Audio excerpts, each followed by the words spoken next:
Hello, Avatar fans, and welcome to the next episode of the Avatar Online podcast. This is going to be episode 239 of our regular shows, and we're recording this one on March 27th, 2022.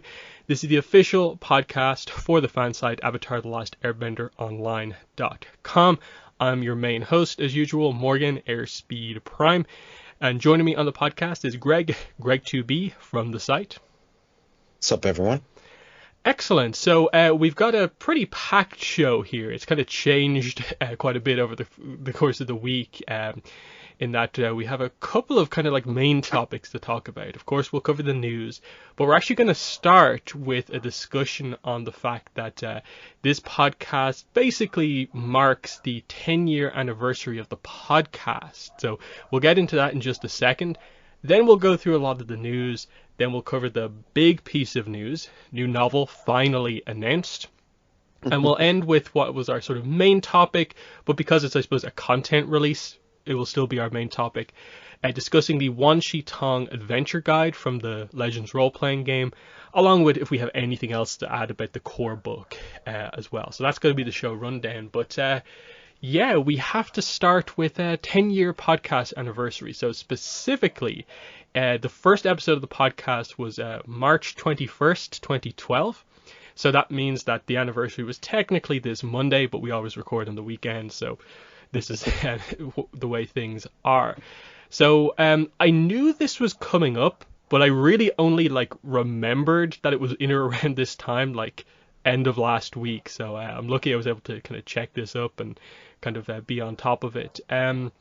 It's just cool to know that the podcast has lasted 10 years, that we have been going. I believe we are the longest running Avatar podcast. We're not the first. There were Avatar podcasts before us, but in terms of we haven't really taken a big break in that. I think the biggest gap between episodes is a month and a half maybe. So it's cool to see that we're still going, and especially because most of the time of the podcast has actually been sort of off popularity times, in that Korra's run was 2.5 years basically, and we covered that, and then the rest of the time 7.5 years has been post Korra, which has been a lot of waiting for comics and stuff like that to come out. So I suppose, Greg, what were your thoughts on this? I think we discussed this maybe a couple of months ago, that oh yeah, it's coming up to 10 years, but what are your thoughts on finally hitting the 10-year milestone? Yeah, no, that's pretty crazy, I think, to think about it. Just sort of that longevity that the podcast has had, and all of the different, I guess, just sort of iterations of, the different type of shows that we've done, beyond just, the main show of Korra, because, that hasn't really been around as long as the actual podcast has been, at least, for active, episodes coming out. So, all the other, I guess, sort of topics that we've covered, all the sort of specialty shows, all of the sort of, different, I guess, sort of groups of teams of people that we've had on doing things. It's all been pretty interesting to see. And just, the fact that it's gone for 10 years, I think that's a pretty big accomplishment to have something to keep going for that, with, the ups and downs, and sort of, some of the extended sort of, waylays in between, where there wasn't as much news, or when we're really sort of waiting on things, or waiting on conventions and stuff to happen so that we can get news. So no, it's definitely a pretty big accomplishment just to keep it going that long, considering, a lot of them are focused, like most things, they're focused around one sort of core thing. So to be able to keep it going with, the additional things that are going on, transferring to different types of media, focusing in on the comics, or now the books and the role-playing games, and maybe, whatever else comes in the future, the actual games and stuff like that. So it's definitely taken a lot of different twists and turns. Yeah, I'm just glad that we're kind of still here, we're still going, and now we have stuff to look forward to, and I'm really excited to podcast through a lot of the new shows whenever they come out. That's going to be exciting to have done the whole gap from we started before Korra, through Korra, the giant gap between this and whatever the next kind of thing is, and just discussing that first trailer, which was more or less what the first episode of the podcast was doing. It was covering all the sort of pre-release material because it was just weeks before Korra aired. Um, I'm excited to do those type of shows because my main memories of like the early days of the podcast are just that like Korra Book One was like the most exciting time like ever in the fandom, and part of that is like one, yeah, start of the podcast, but also is like because it's connected to the site. That was the most popular time on the site. Like the community was like really really strong at that time, and it's kind of unfortunate that the gap between book one and two sort of like got in the way of that. But yeah, like you mentioned there, we're episode 239 today, regular shows, but it's more like 420 if you put like everything together, because it's 239 of these plus about 60 Korra roundtables, because we did all the Korra reviews and like book reviews as like separate things. A lot of the comics we've also done as like separate episodes, just focused on the review. There's like 60, 70 episodes of the Movers podcast, the kind of off-topic one. We have like what, 5, 6 Dragon Prince. We had like 10 or 12 Voltron ones. Plus there's like a couple of interviews on there as well. Like like one or two of them is like Jordan. So I think I'm on like all but like 2 of the podcast recordings in the whole thing. Including one of the interviews, which was like me interviewing Jean Yang, which is I think the only interview we've done that's not just like another member of the fandom. But yeah, it's just cool to look back on all that stuff and be like, wait, when did this happen and stuff like that. Like going back to check up like when like the first show you were on, I think you mentioned in like the email that it was like 67, episode 67. I'm like, oh yeah, I'll go back to that. I'm like, oh yeah, you. And then I'm kind of like, wait, who are these other 2 people that you were on that first show with? I'm kind of like, I barely remember some of the other hosts that maybe weren't on more than like a handful of episodes, because a lot of the way that like we did the like kind of recruiting in a way for the podcast was just like a post on the forum of like kind of, do you want to be on the podcast? That's how it basically worked. So especially at that time, like we had like our main team reviewing Korra, but we also wanted to be doing the Avatar reviews as well, because we obviously hadn't done them at that point. So like there was a time on the podcast where I was doing like 2 podcasts a week. So Yeah. that was like crazy to consider, but that's how exciting it was in those early years. So I don't know, I suppose, why don't you just talk a little bit about like coming on the podcast from, I suppose, your side? Because like from my perspective, it's just like you're on the forums, on the thread, you said like, can I come on the podcast, and that was it. But what was it from your perspective? Like when did you first like start listening and so on? Yeah, no, I mean, I remember pretty early on when the podcast started, when you started it. So I think I was listening to it pretty much from the beginning, just because, being on the site, like there's no way to sort of like not see that. And like, especially like everyone else who's really into the show, I'm always looking for other stuff to, just, connect with the fandom and everything like that. So, when I did see, the post about, looking for more podcast hosts, I just remember just like simply replying to it being like, I don't really know how to do a podcast or anything, but I'm willing to give it a shot or whatever. And then you just contacted me from there, and just basically started, sort of on just doing the reviews of the other of Avatar with the other hosts at the time, which, yeah, it is interesting to think of, the different people who have been on, and some of them I remember more so than others, just because of how long they were, continue to do it, because, it definitely is, a time consuming thing. Like it's something that you have to really, really be into, and just sort of have the time, to schedule it with, everything else that goes on in your life and everything like that. So yeah, I do remember when you were doing, both of the podcasts at the same time, and like sometimes you were just like, it would be really a lot, to sort of to keep things straight between the 2 of them and stuff like that. So that's definitely like a pretty, interesting, accomplishment to actually be able to do, multiple ones at the time, and just, the lot of, the research and stuff that goes into them, even if it's ones that you do know like a good bit about them. And I think, over time you do become a little bit more proficient in doing them, or at least I hope you become a little bit more proficient doing them, or just comfortable in general. Because I definitely remember, like, in the beginning, I definitely took like oodles amount of like notes and stuff. Like I look back at like my original sort of like prep folders from like, I guess it's from 39 to 70 are the ones that I have labeled here from the beginning, because I think I originally I organized things based off of like the original like numbering that you had set up for everything. And I used to take like tons of notes versus now I don't take quite as many notes depending on what's going on. Like some of the ones like obviously like Wan Shi Tong and stuff like that, like the core books, those obviously require a lot more notes. Like when we did the Kyoshi books, like that was like probably the most notes that I've Yeah. taken anything in like a long, long time.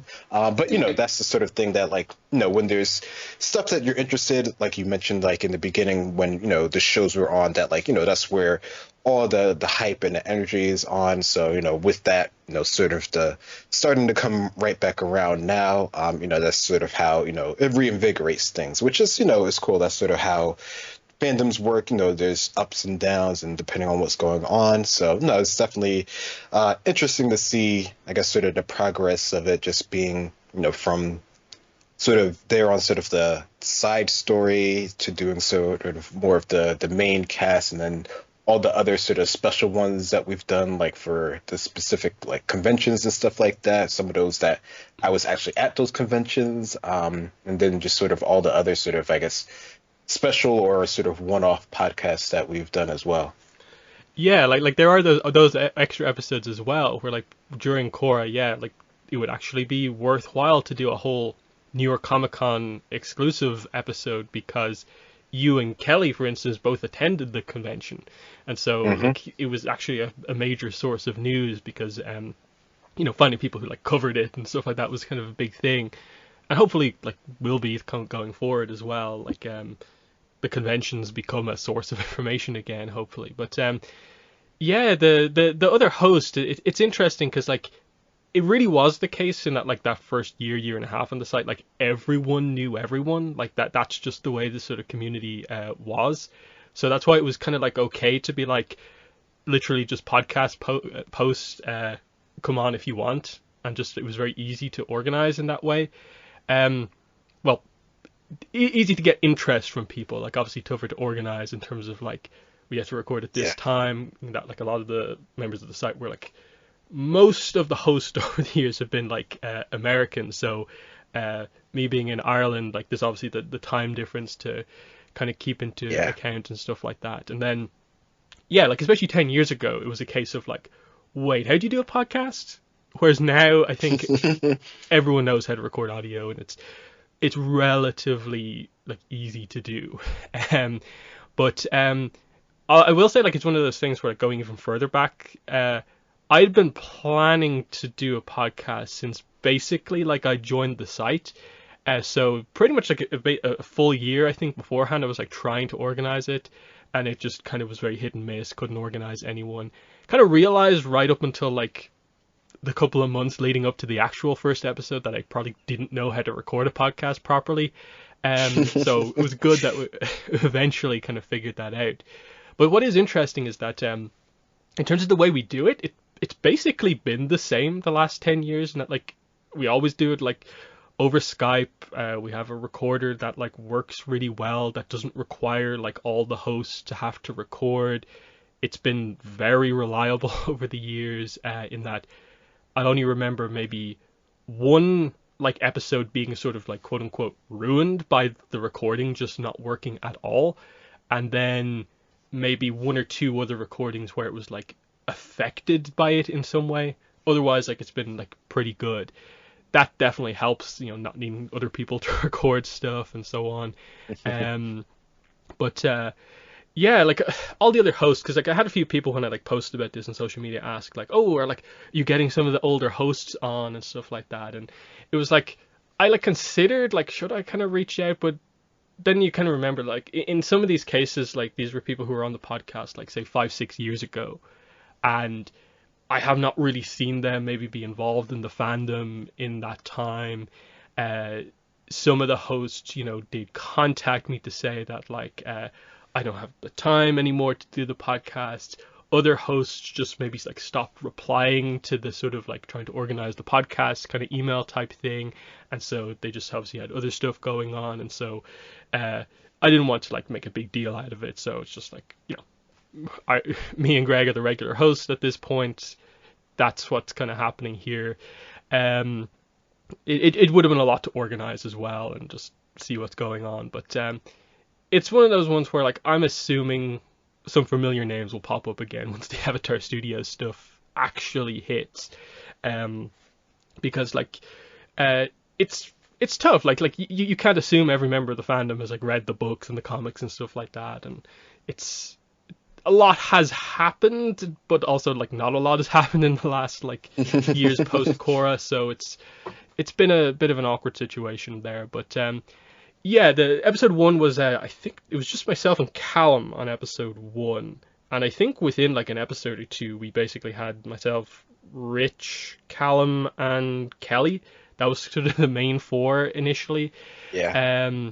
And it was roughly that way for most of it, I think, because then like episode 67 when you came on was like in the middle of like book 2, because we were doing that while we were doing the Korra Roundtable. And so that's when kind of you came on board in or around, I think, that same time as when Troy was also involved. Again, there's other hosts involved in the middle of this, but they were maybe only on for like a couple of podcasts before they maybe realized it's not something they can do regularly or something like that. So there's that. And then, yeah, the way kind of things ended up happening is that like the two shows sort of like just came sort of together as one, more or less, where like like when did you first, were you on any of the Korra roundtables, or like I'm pretty sure like in or around book 3 or 4 like you came on them as Yeah. well, if I remember correctly. Yeah, so the first one that I see for the roundtables that I came in was 301, or at least that's the one that I have notes for. So I believe that was the first one that I was on, because I know I wasn't on any of the book 2 ones. Mm. Yeah, I think that makes sense. Yeah, book 1 and book 2, yeah, would have been, I think, like the initial kind of group of hosts. But yeah, book 3 onwards is sort of where like we have more or less like a more sort of settled team. The post Korra stuff is interesting in that we kept like a lot of the main host for actually quite a while into the sort of sort of comic era effectively. In that, like looking back through like the emails and stuff like that, like Kelly, like Harrison, who kind of came on at around that time, were on the podcast for quite a while. Now it is the case that I think roughly like the last 4-ish years it's been just myself and Greg, but it's interesting just kind of the way that works out. It's just like that, yeah. Like in around sort of 2018 was like obviously it's sort of like a year and a bit before things really started to get going again, but you get into the times when like we were like begging them to please release an Avatar comic and a Korra comic at the same time. Yeah, yeah. Something that to this day they still actually only managed to do like once. I think like what Ruins of the Empire and Imbalance overlapped a bit, but Yeah. that's really it. And so they never really had like a big period of time. That's where it's maybe sort of like a little bit unfortunate that like some of the hosts maybe weren't around for just a little bit longer, because then they would have been there for like the Kyoshi novels as well and stuff like that. But it's been just cool to kind of go through the whole thing. Obviously it's weird in the background that like the site has kind of gone further and further away from things, to the point where it's not up anymore, and obviously access to a lot of the early podcast episodes aren't really there anymore. I think apart from like a couple of the podcatchers and the way they do things, like they have the files themselves. I still have, I believe, if I remember correctly, when I checked like a week ago, I think I have like every single podcast file, give or take. So that's there on like my old computer. But it is one of those things, like how much value is there going back to listen to a lot of those podcasts. I think there's still value in like the roundtables and so on, for like initial review type stuff, which is kind of cool to have. But a lot of it is kind of like news shows, which are cool for the time, but obviously they're never gonna like be super super valuable. Um, Yeah. but yeah, it's just a cool thing to realize that yeah, this show that was one of the main things I wanted to do has continued like all this time, still continues. Uh, Without saying too much, like Jordan like does have some sort of a plan to kind of relaunch the site. Um, the site is kind of up, but like it's like I could post new posts on it, but I don't think it's set up to do the podcast and put it out to the feeds and stuff like that. Um, but we're kind of waiting to see like the scope of that. I think a lot depends on kind of what happens with Avatar Studios, how far off or not it is. But uh, it's interesting. Like, will we ever be able to get back to the way sort of things were before, or are things fundamentally different? Because I suppose in the fandom, things have changed a lot in that like there's no Hmm. Avatar forums really anymore. Avatar Spirit is gone. Um, our site, the forums are gone. It's more social media these days, which is different. It is very, very different. Even Reddit, which is more like an actual forum, is kind of not really the same experience. But what are your thoughts on that? Just I suppose how things have changed. Like our site, our podcast, I suppose, is mainly being connected to that forum, that community, and now we are in a kind of situation where there is no like official Avatar forums. Yeah, no, I mean, I think it's interesting that you bring that up just because there is sort of like, sort of that sort of whole social media transition period that we were pretty much sort of like involved with. Like, there definitely was, social media, like sort of like MySpace and sort of, maybe even sort of Twitter and some of those things when we started, but there wasn't, in terms of fandom, the sort of community aspect of it sort of wasn't as heavily involved in it on those sites. Maybe in like smaller groups and stuff like that, but not sort of to the level that, the dedicated, fan websites actually, catered to. So, that whole idea of that transition and that sort of group is sort of, shifted in a way, not better or worse or anything like that, just that, sort of the scope of, I guess, just sort of, the internet and just sort of how people view media is so much, I guess you could say broader than what it was before, or it seems broader now than it was before. I'm sure, there were definitely, huge pockets of community. Like there were ones like in tons of other languages. I know there was one that forgetting the name of it, but there was one, I think it was like the Spanish one. There was an Avatar forum or whatever.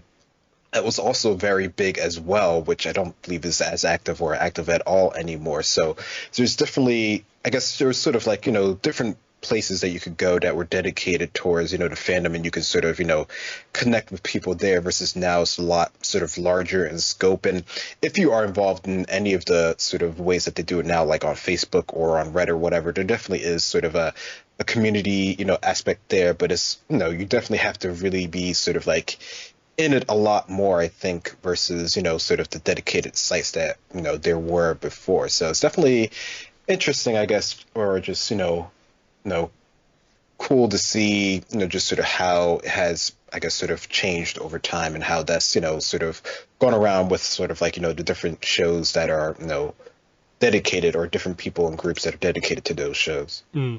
Yeah, and it's going to be interesting to see like what happens when like the new stuff actually does start to come out because the way kind of things changed with like Korra is obviously that Korra has sort of gone down as like depending on where you look on social media, it either gets like really really heavily criticized or you have more of the Mm. people who are super into Korra and will defend it. You don't find a ton of like nuanced takes on Korra, which I felt was more of what like was on our forums when they were up. And like I don't really remember when the show came to an end there being like too much heavy criticism or anything like that.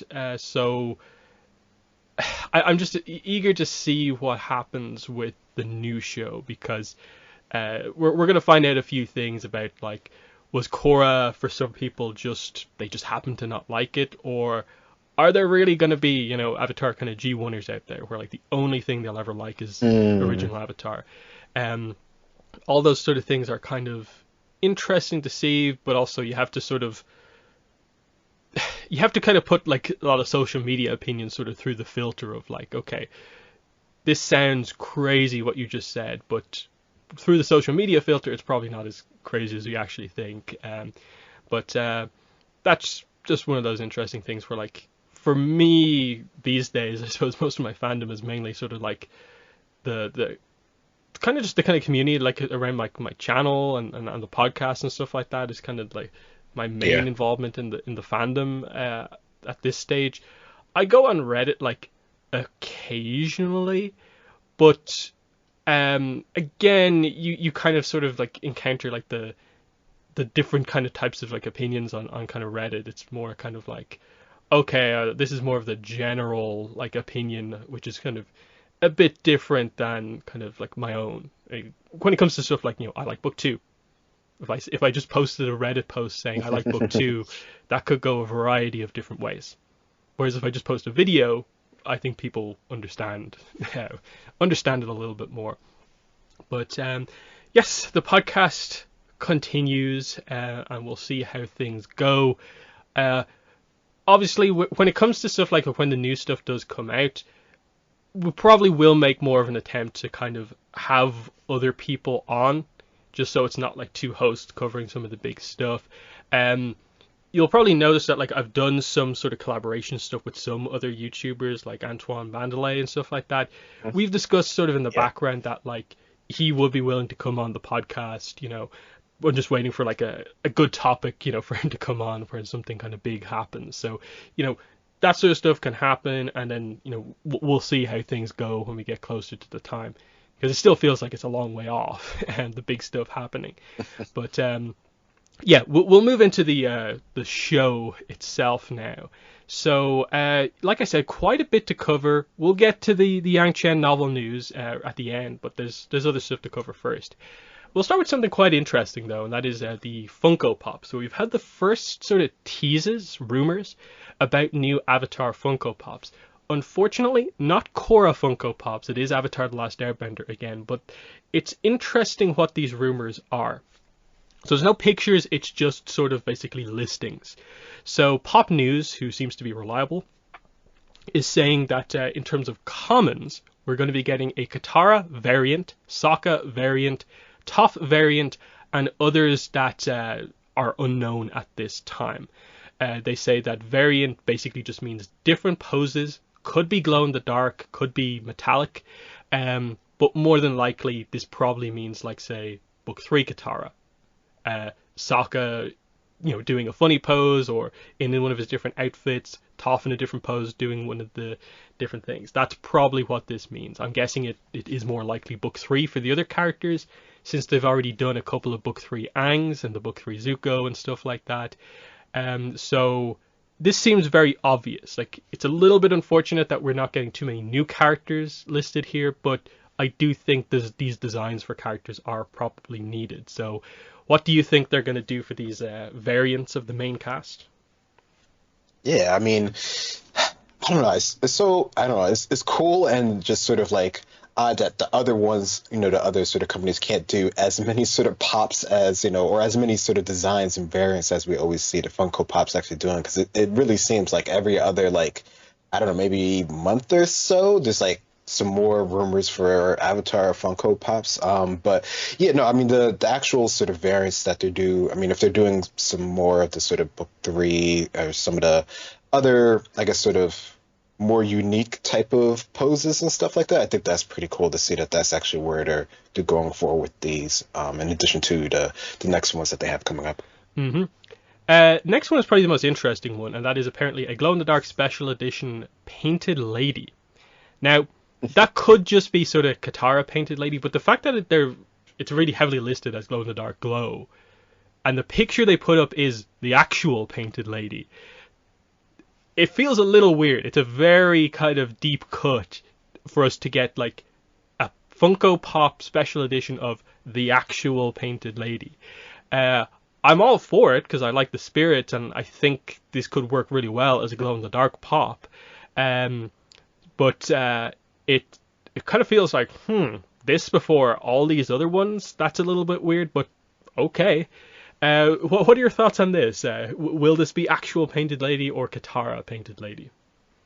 I don't know. I don't see them doing the actual like spirit. Like, I guess the designs are like similar overall, but there is a difference. I mean, one is the character that we see all the time, so I would be surprised if they did the actual spirit for the Painted Lady. I mean, there's nothing to say they can't glow up Qatar. Like, there's nothing to say that they wouldn't do that. And, with it being sort of like a special, version of it or a variant or a chase or however they want to sort of classify it, that could definitely be, one that they would do without having to go full on spirit there. I don't like you said, like I don't know if the popularity of that character is enough to warrant one on its own. I mean, I don't know. Funko, they can do a lot of, other, more unique ones and get away with it just because they seem to be able to do that within their budget and stuff like that. So I guess I wouldn't put it past them to do that, but it does seem like an odd play, for a character that's really only in one episode and referenced maybe once or twice later on, if that. So that's what I would think. Yeah, it's a weird one in that, like, look, either way, if they do it, it'll sell because it has the stickers on it for being glow in the dark special edition. Funko fans who are interested in Avatar will buy it just because of the chase to get it.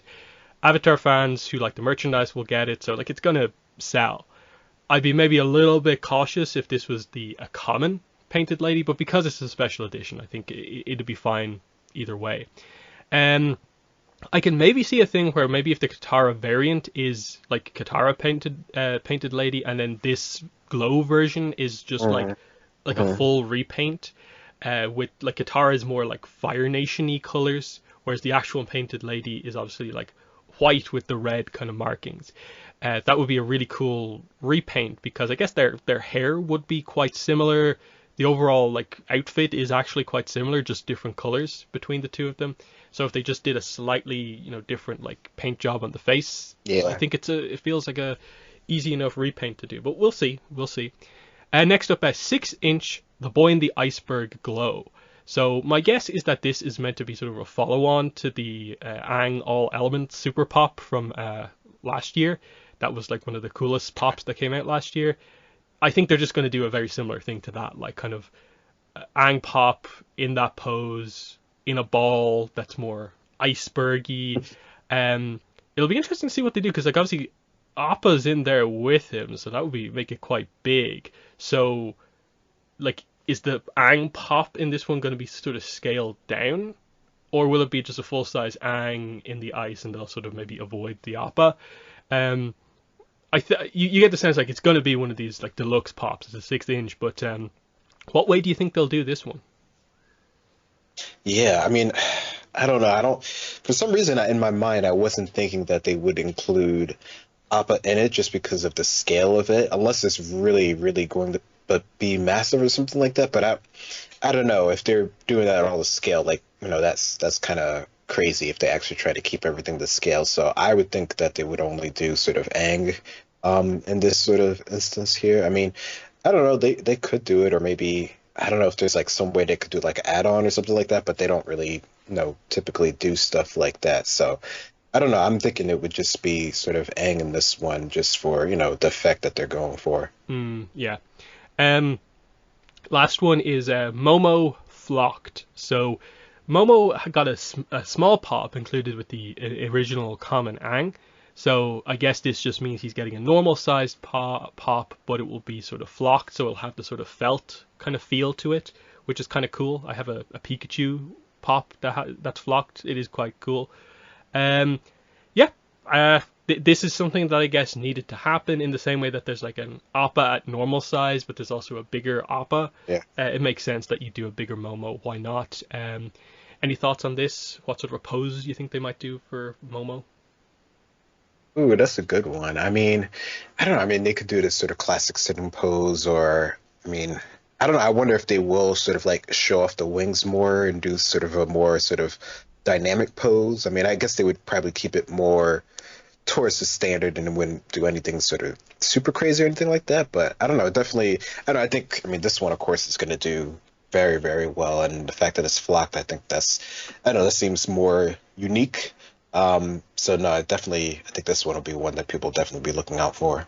Hmm.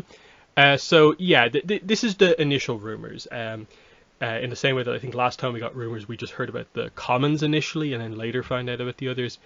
So usually the way it works is that there's probably going to be at least one other common. We only know about three so far. So I don't know. It's interesting. Again, apart from unless they actually do the actual Painted Lady, no new characters in this wave. But we've actually covered a lot of the main cast, so I do wonder who would be the next new character that they do if they go for that. And the characters like I'm thinking of is sort of like Jet seems to be a character they often go for in the merchandise in terms of like Yeah, I was thinking that. big book one. Otherwise, you're probably getting into Order of White Lotus, like Do Boomy, like Order of White Lotus or past avatars.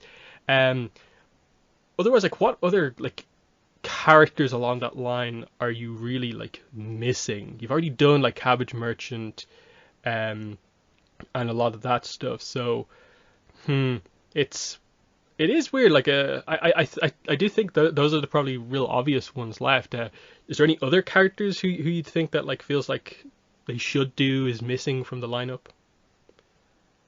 It's missing. I don't know if I was saying that's missing. I mean, I'm sure there's others they can do. Like even if with Jet and like the whole Freedom Fighter gang. I mean, any of the White Lotus. I mean, there's a ton of like other older masters that they could go for as well. If they wanted to branch out and do some more sort of villain type characters that we haven't already gotten, that might be interesting for them to go for as well. I mean, I don't know. There's definitely a lot that they can go for if they really want to start sort of branching out. Hmm. Yeah, one coming to mind that Yue, I guess would be like okay, main character from the finale becomes the Moon Spirit. A Yue, I think probably should be done at some point. Surprised she's not getting done before the Painted Lady, but we'll see how that goes. Um, but yeah, other than that, I think you probably are stretching into kind of more niche characters, but they're in a good spot because they're like furthest ahead of everyone, so that's good. Um, Yeah. Next up, more action figure news. Best action. So we get looks at the physical, like vinyl version of the Katara best action figure. I think we discussed the Zuko pictures in the last time. So it is book one Katara. Um, I think overall, like it looks decent, but I think I'm not sure how I feel about the face. I think they've done the thing that a few Katara figures have done, where I think they've made like her cheeks kind of like come out too much. Where like one of the faces, it looks like she's doing a like a pose where she's making her like kind of blowing air into her mouth to make her kind of cheeks bigger. It kind of looks kind of weird. Um, and then the smiley face Katara is nice, but again, it often feels like are they obsessed with the really big, wide open like grins on these characters? Like, where's the subtlety in all of this? Otherwise, I do like how it looks. Given the scale, it seems to have decent articulation. But again, I've not had one of these figures in hand, so I don't know what they're actually like. But what are your thoughts on the Katara? Yeah, no, I think the actual construction of the figure is pretty good. Like you mentioned with the whole articulation and sort of the water effect that they display in the image, I think that actually works pretty well. I mean, I don't know, I guess it's just the sculpts of the faces is a little bit sort of hard, especially I guess since they always do the packaging with the comparison to the original artwork from the show, it always feels like there's something that's sort of a little bit off in the translation there. So I don't know. Maybe that's just like more R&D time or more whatever needs to be put in there. But overall, I think the figure is definitely pretty good, and it looks like it's if you're into the character, it definitely looks like it's one that would be worth getting, and it's not too expensive depending on where you're getting it from. So that also helps as well, I think. Hmm. They also posted about, and I guess they got released as well, the Loyal Subjects Chibi figures. So they have basically most of the main cast. It's basically Team Avatar minus Suki. They have here. These are the chibi style figures that they I guess they got some sort of exclusive thing where they're like now initially available at the shop Five Below. I saw a few people posting about them being available there, which I guess means they're available for like $5 when I think the retail price on them is like 10. I don't know what the exact pricing is, but I saw people finding them in that store. So interesting. But yeah, we get a look at these in physical version again. They look cool. Like again, if I saw these in a shop, I would get them. I don't know how that I want them so much that I want to like put in like an online pre-order and be like waiting ages for it or anything like that. So like I can see myself maybe like ordering one of them. I'm kind of leaning towards maybe the Sokka at the moment, just because they don't have much Sokka merchandise, and I like the pose quite a lot on that. But yeah, they look like they're painted pretty well and they're pretty small. Not super expensive. I like the look of them, and it says here they include a character card, and the packaging is actually quite nice as well. So, what are your thoughts on these chibi figures now that we have a look at the final versions? Yeah, I mean, I think the final versions look just as good as I thought sort of their sort of pre-render ones. So I think they did a good job in sort of translating these designs. And I think, for the fact that these are the chibi ones, I mean, I think, it works really well for the style that they're going for. I mean, I don't know, I guess just that sort of translation in the designs just works really well. So I think, yeah, all of these look pretty cool. I think if you're into this style of character, these would be like a good set to just sort of like collect on their own. Also, with the best action figures, they announced some exclusives. So two SDCC exclusives. Weird that like I just randomly found these on like a European like website that sells this sort of stuff. But best action Warpaint Sokka, best action Aang Spirit, so a kind of clear Aang.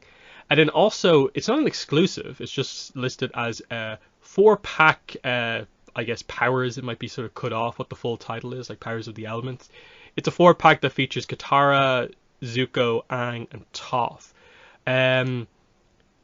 I'm not sure what the deal is with these with regards to, like, is this just going to be the normal releases of these characters just in a 4-pack? Is there going to be different accessories, different faces, or not? But it seems like a nice enough set. I don't know what the packaging is going to be like, but if you want the one of each element of these figures, here it is. Unfortunately, all the pictures are the sort of renders of the characters, so you can't really tell too much about Yeah. it. In that, like, we've obviously now seen what the Zuko and Katara look like, and there is a bit of a difference going from these to them. I think we've also seen what the Aang looks like, so we just haven't seen the Toph. But the render of the Toph actually looks, I think, pretty good, though it's really clear her render, like, basically doesn't have articulation. Um, the other ones, if that Aang turns out as clear as it looks, that would be very nice. And hopefully the paint on Sokka's face is good. I don't know how much of a desire I have to kind of pick up these exclusives, but what are your thoughts on them? Yeah, I mean, I don't know, it's cool that they're doing them. I think the Sokka one, if it comes out looking that good and everything, that's like a really nice setup that they have for it. I think that's probably one of the ones that I've seen so far that I like, sort of the most out of them for this line at least. The Aang one, I don't know, it seems, I don't know, maybe it's just because this, sort of has the clear sort of, I guess it'll be glowing sort of feel to it. It looks, I don't know, it feels a little bit odd to me, but that just could be the style that they're going for with that one. But it's cool that they are doing a set of them. I think that's really a good thing to go for if you're really trying to get all of them sort of together in once and not trying to like hunt down them individually. So no, I think it's a good setup. Yeah, I like the clear Aang, but it's no purple Aang. I like that purple Aang a lot. That one I actually am trying to get just because it's so weird, and it's kind of it's cosmic energy Aang, so it's kind of cool.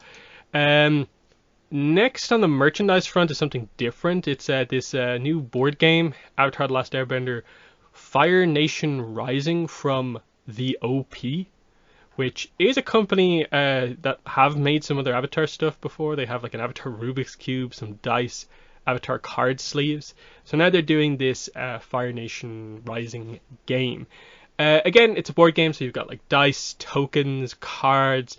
It does come with a pretty nice kind of model of the Ozai statue from the Runaway episode, and it's the same location we see in the Kyoshi novels, I think, as well, at some point. So it's it's nice. It's not painted. I think there's some back and forth about if it is or is not painted. I'm going to assume it's not painted, just based on typically the way these things go. Um, Not sure what to make of it. The design of the stuff seems okay, but again, it is using the stock art again. Some of the new stuff, but also using some of the older stuff as well. Um, it seems okay. I always am a little turned off when it's like an Avatar game on a system that has like other games already done in it, rather than like a unique Avatar game. In that I think this Rising system is used with other games. So I don't know. I probably won't be getting this, but it's cool that I guess more stuff is happening. This seems a lot more interesting than some of the other kind of like cheaper style Avatar games that have come out. But do you have any thoughts on this game? Yeah, no, I definitely agree with that. That this one definitely it seems like a step above some of the other sort of box ones that were sort of just sort of thrown out there. It looks like there's some, thought put into sort of the system, which if it's an existing system, then that makes sense why it sort of, already has sort of established set to it. So no, I think it looks like it'll work pretty well. I think for people who, want something to play that, don't want the full or who aren't, ready to do the full RPG type experience with the other one via the Kickstarter that came out. This looks like, it's a nice sort of like middle ground towards, playing sort of, the characters in sort of a communal way. So no, it definitely looks cool. This next one kind of just randomly came out of nowhere. It's ColourPop, which is a makeup company, got the Avatar license and have released a full collection of Avatar themed like makeup and makeup products. The main reason I'm talking about this is just because the Avatar official social media channels really went kind of quite heavy in posting about this, which like a lot of this news that we talk about never gets posted on the official channels. Like whole like comics or other books can get announced and it will never see the light of day in those channels, but the makeup does. Again, quite heavy use of like stock imagery, but they again use a mix of new, old stuff. It looks like there's some sense of trying to theme the colors after the elements, while I suppose also making it like effective makeup that's usable and not just like really bright colors that the nations are sort of known for. Um, there is a compact mirror which has like Chibi Appa on it, which is nice as a sort of like mirror if you just want one, I guess. It's cool that it exists, but again, it's just like Avatar is becoming everything these days in the merchandise department. Do you have any thoughts on seeing this happen? Yeah, I don't know. That's funny. Yeah, I guess it's just like merch for merch sake almost at this point. I mean, I don't know. I'm sure plenty of people will be into it, and I guess if they're pushing it on their social media channels, then obviously they put a lot of thought into it because they want people to know that it exists so that they buy it, of course. So no, I think it's interesting. I mean, I don't know. It could work really well. Maybe some people will use it for like doing some cosplays and stuff like that. So we'll see how it goes. Yeah. Uh, I suppose one notable thing is that they at least do include Suki. It's mainly like Team Avatar characters and Iroh, It's but true. Suki is on two of the products, like just on her own, which is kind of nice to see. When most of the action figure places, no one's come near a Suki yet, apart from the Funko Pop. So that's at least somewhat interesting. So that's it, I think, for most of the merch. So moving in more into kind of book related stuff, we got the final cover for the Free Comic Book Day book release. So we had seen the line art of this, but now we see the colors. So it looks really cool. It's obviously kind of book three Aang. Um, Again, I tried to do a little bit of speculation in my video on it, but I don't know what to really read into it because it's like, it's just Aang. It's the main character of the franchise. Like, who knows what the story is actually going to be about? The only thing I'd note is that it is him in his book three outfit and not his like comic outfit. Is he still wearing the Fire Nation kind of like pants? But as other people have pointed out, like he's using the wrong staff. That's his like staff that should be burned at this point, and not his book three staff that the Mechanist made.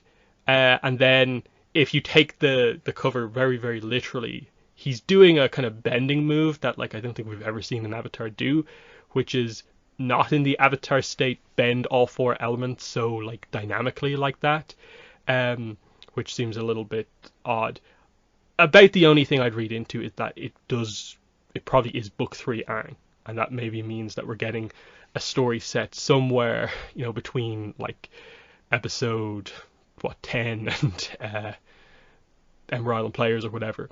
That is sort of interesting in terms of like where they could go with that story or not. In that like there's a lot of stuff at like the Western Air Temple they could do with Aang. That'd be nice to get some Air Nomad stuff with him. The last book was more of a flashback thing, somewhat unrelated to the cover, so they could do that here, but who knows? But what are your thoughts on the cover here, and do you think it tells us maybe anything about what we could see in the story? I don't know. I mean, yeah. I mean, I guess it depends on how deep you want to read into the cover, but the art itself is great. I really like the style of this. The artist and the colorist involved with this one. I think it feels really, I don't know, premium. I don't know, really sleek. The way that they have everything sort of set up in the focus of it. And yeah, I mean, I don't know about sort of the bending move that he's doing here, if that could be read into in any sort of detail, or if the design of the cover is just, because it's a cool sort of design and that's sort of what they chose to go with. So who knows? Maybe he was just in that avatar state and, now he's out of it or something like that. So it should be interesting to see when it actually comes out. Yep, and the Free Comic Book Day is May 7th, so it's not too far away. It is going to be like, I guess our first like proper story content of the year that's not the sort of fact files type stuff from the Legends RPG game. But yeah, it was good last year. We'll see what happens with this one. No preview pages yet. Looking at the list, it seems like maybe half the books have preview pages, half of them don't. So it's always hit or miss if we do or do not get preview pages. But anyway, that's that. Next, we'll really quickly hit this one. Avatar: The Last Airbender Appa figurine with sound book. We finally have a picture of the actual figure. It's about what I expected. It's Appa. It's on a big thing that I guess will have batteries in it that helps it make the sounds and stuff like that. It looks okay, but nothing overly impressive. And then the book just does not look like it's very high quality at all. I don't think many fans will be like jumping out to get this one when it comes out, but it could be fun if someone gets it for you as a gift, I guess. Any thoughts on the way this figure looks? I don't know. I mean, it looks fine. I mean, there's not really anything much to it. It looks like it has, decent detail into it. So, they put some effort into the actual like design of Appa. The cloud itself, or at least I assume that's a cloud that they're sort of trying to imply that he's sort of flying above. It looks okay, but it doesn't really have any extra sort of styling or anything to that. But I'm sure it's just, there to do the sounds and all of that stuff. Yep, that's that. And then, unfortunately, I think for maybe the third or fourth show in a row, we have to talk about delays to comics. And yes, it is the same 2-3 books once again. Chibi Comics been delayed, Patterns in Time has been delayed, and the Book 4 art book reprint has been delayed. This is delay number 8, I think, for the Chibi comic. It's now coming out August 2nd. Patterns in Time is now coming out 16th of August, and I think that's like the 4th or 5th delay for that book. The Book 4 Balance art book got like a month delay. It's now coming out 12th of July. I think it was June previously. Not great that these books just basically consistently, month on month, keep getting delayed, and that's now every month so far this year has seen a delay for each of these books. No clue what's happening with these. I get it, they're probably having some trouble maneuvering around like publishing stuff with regards to just still dealing with like COVID and stuff like that, but it seems excessive what's happening with them. And it's not just down to COVID, because this was happening with books before. Like Team Avatar Tales, probably most of all, had a very similar path to what seems to be happening to Patterns in Time, of like same type of book getting just as big delays. It's not quite terrible with that, but I think the Chibi comic is just like laughable at this point. I think it's really does not look good what's happening with that book if you've followed it start to finish. But what are your thoughts on this delay number like 16 for the comics or whatever? Yeah, I don't even know what to think of at this point because you don't know if it's like sort of something in supplies that's doing it or if they're trying to like coordinate it with things. But it doesn't seem like these really need to be coordinated with anything specifically other than like anniversaries or stuff like that, which that would have been nicer for it to already been out in some cases. So I don't know. I'm not really sure at all what's going on with this, and it doesn't seem like they're ready to talk about it yet either. Yeah, but like speaking of anniversaries, like obviously it's the podcast anniversary we're focusing on this time out, but in just over 2 weeks, it's the Korra anniversary. It's the exact like day of the 10-year for Korra anniversary, and there doesn't really seem to be like anything going on with Korra this year. All the merch we've talked about so far is not Korra related, really. Like, yeah, none of the figures are that. No sign of Wave Two of Korra Funkos. Um, Pageants in Time was meant to be out for the anniversary, is nowhere near it now at this point, and I wouldn't be surprised if it goes into next year based on past history with these books, which means what the book 3 and book 4 art book reprints are like the anniversary things, which I don't even really buy into too much because the whole like deluxe editions were planned basically like 2 years ago, because that's when like the first one came out for Avatar. Um, so yeah, unless we get some announcements towards the end of the year, there's just not a lot Korra related going on, and I don't really even know what they could do necessarily. I assume on the social medias they will make something out of the anniversary, but I'm not really expecting news or anything like anything significant to happen. Do you think anything will happen with Korra? I don't know. It doesn't feel like it at this point, which is a bit sort of sad to think about. So I don't know. Hmm. Next, last piece of news before we get into the Yangchen news, and that is Netflix live action show has I suppose had its budget and episode count revealed. The actor for Iroh, I think on some sort of podcast or something like that, revealed that the budget for the show is like more than 120 million. Um, and that it's 8 episodes in the first season. We previously, I think, had rumors that it was 10, but it is 8. Doing the math, that obviously means like what 15 million ish per episode, which apparently is very, very high. That puts it like as like they're putting a lot of money into this show. Um, I don't really know what to say about the budget and what that necessarily means because that money could be very badly wasted if they make the wrong like writing decisions and stuff like that. It just means that they're trying and it's not being done on like a shoestring budget type thing. They're putting the money in. We'll see what happens with it, but I will be honest and say that I think the switch from 10 to 8 concerns me just a little bit just with regards to that makes it feel like a lot of stuff is going to have to get cut just because of the format of book 1 and how many one-off episodes there are. There's going to be a lot of minor characters that probably won't appear in this, and that's going to be interesting to see what does and does not get cut, what gets included, what doesn't, and so on. But Greg, what are your thoughts on this, the budget and 8 episodes instead of 10?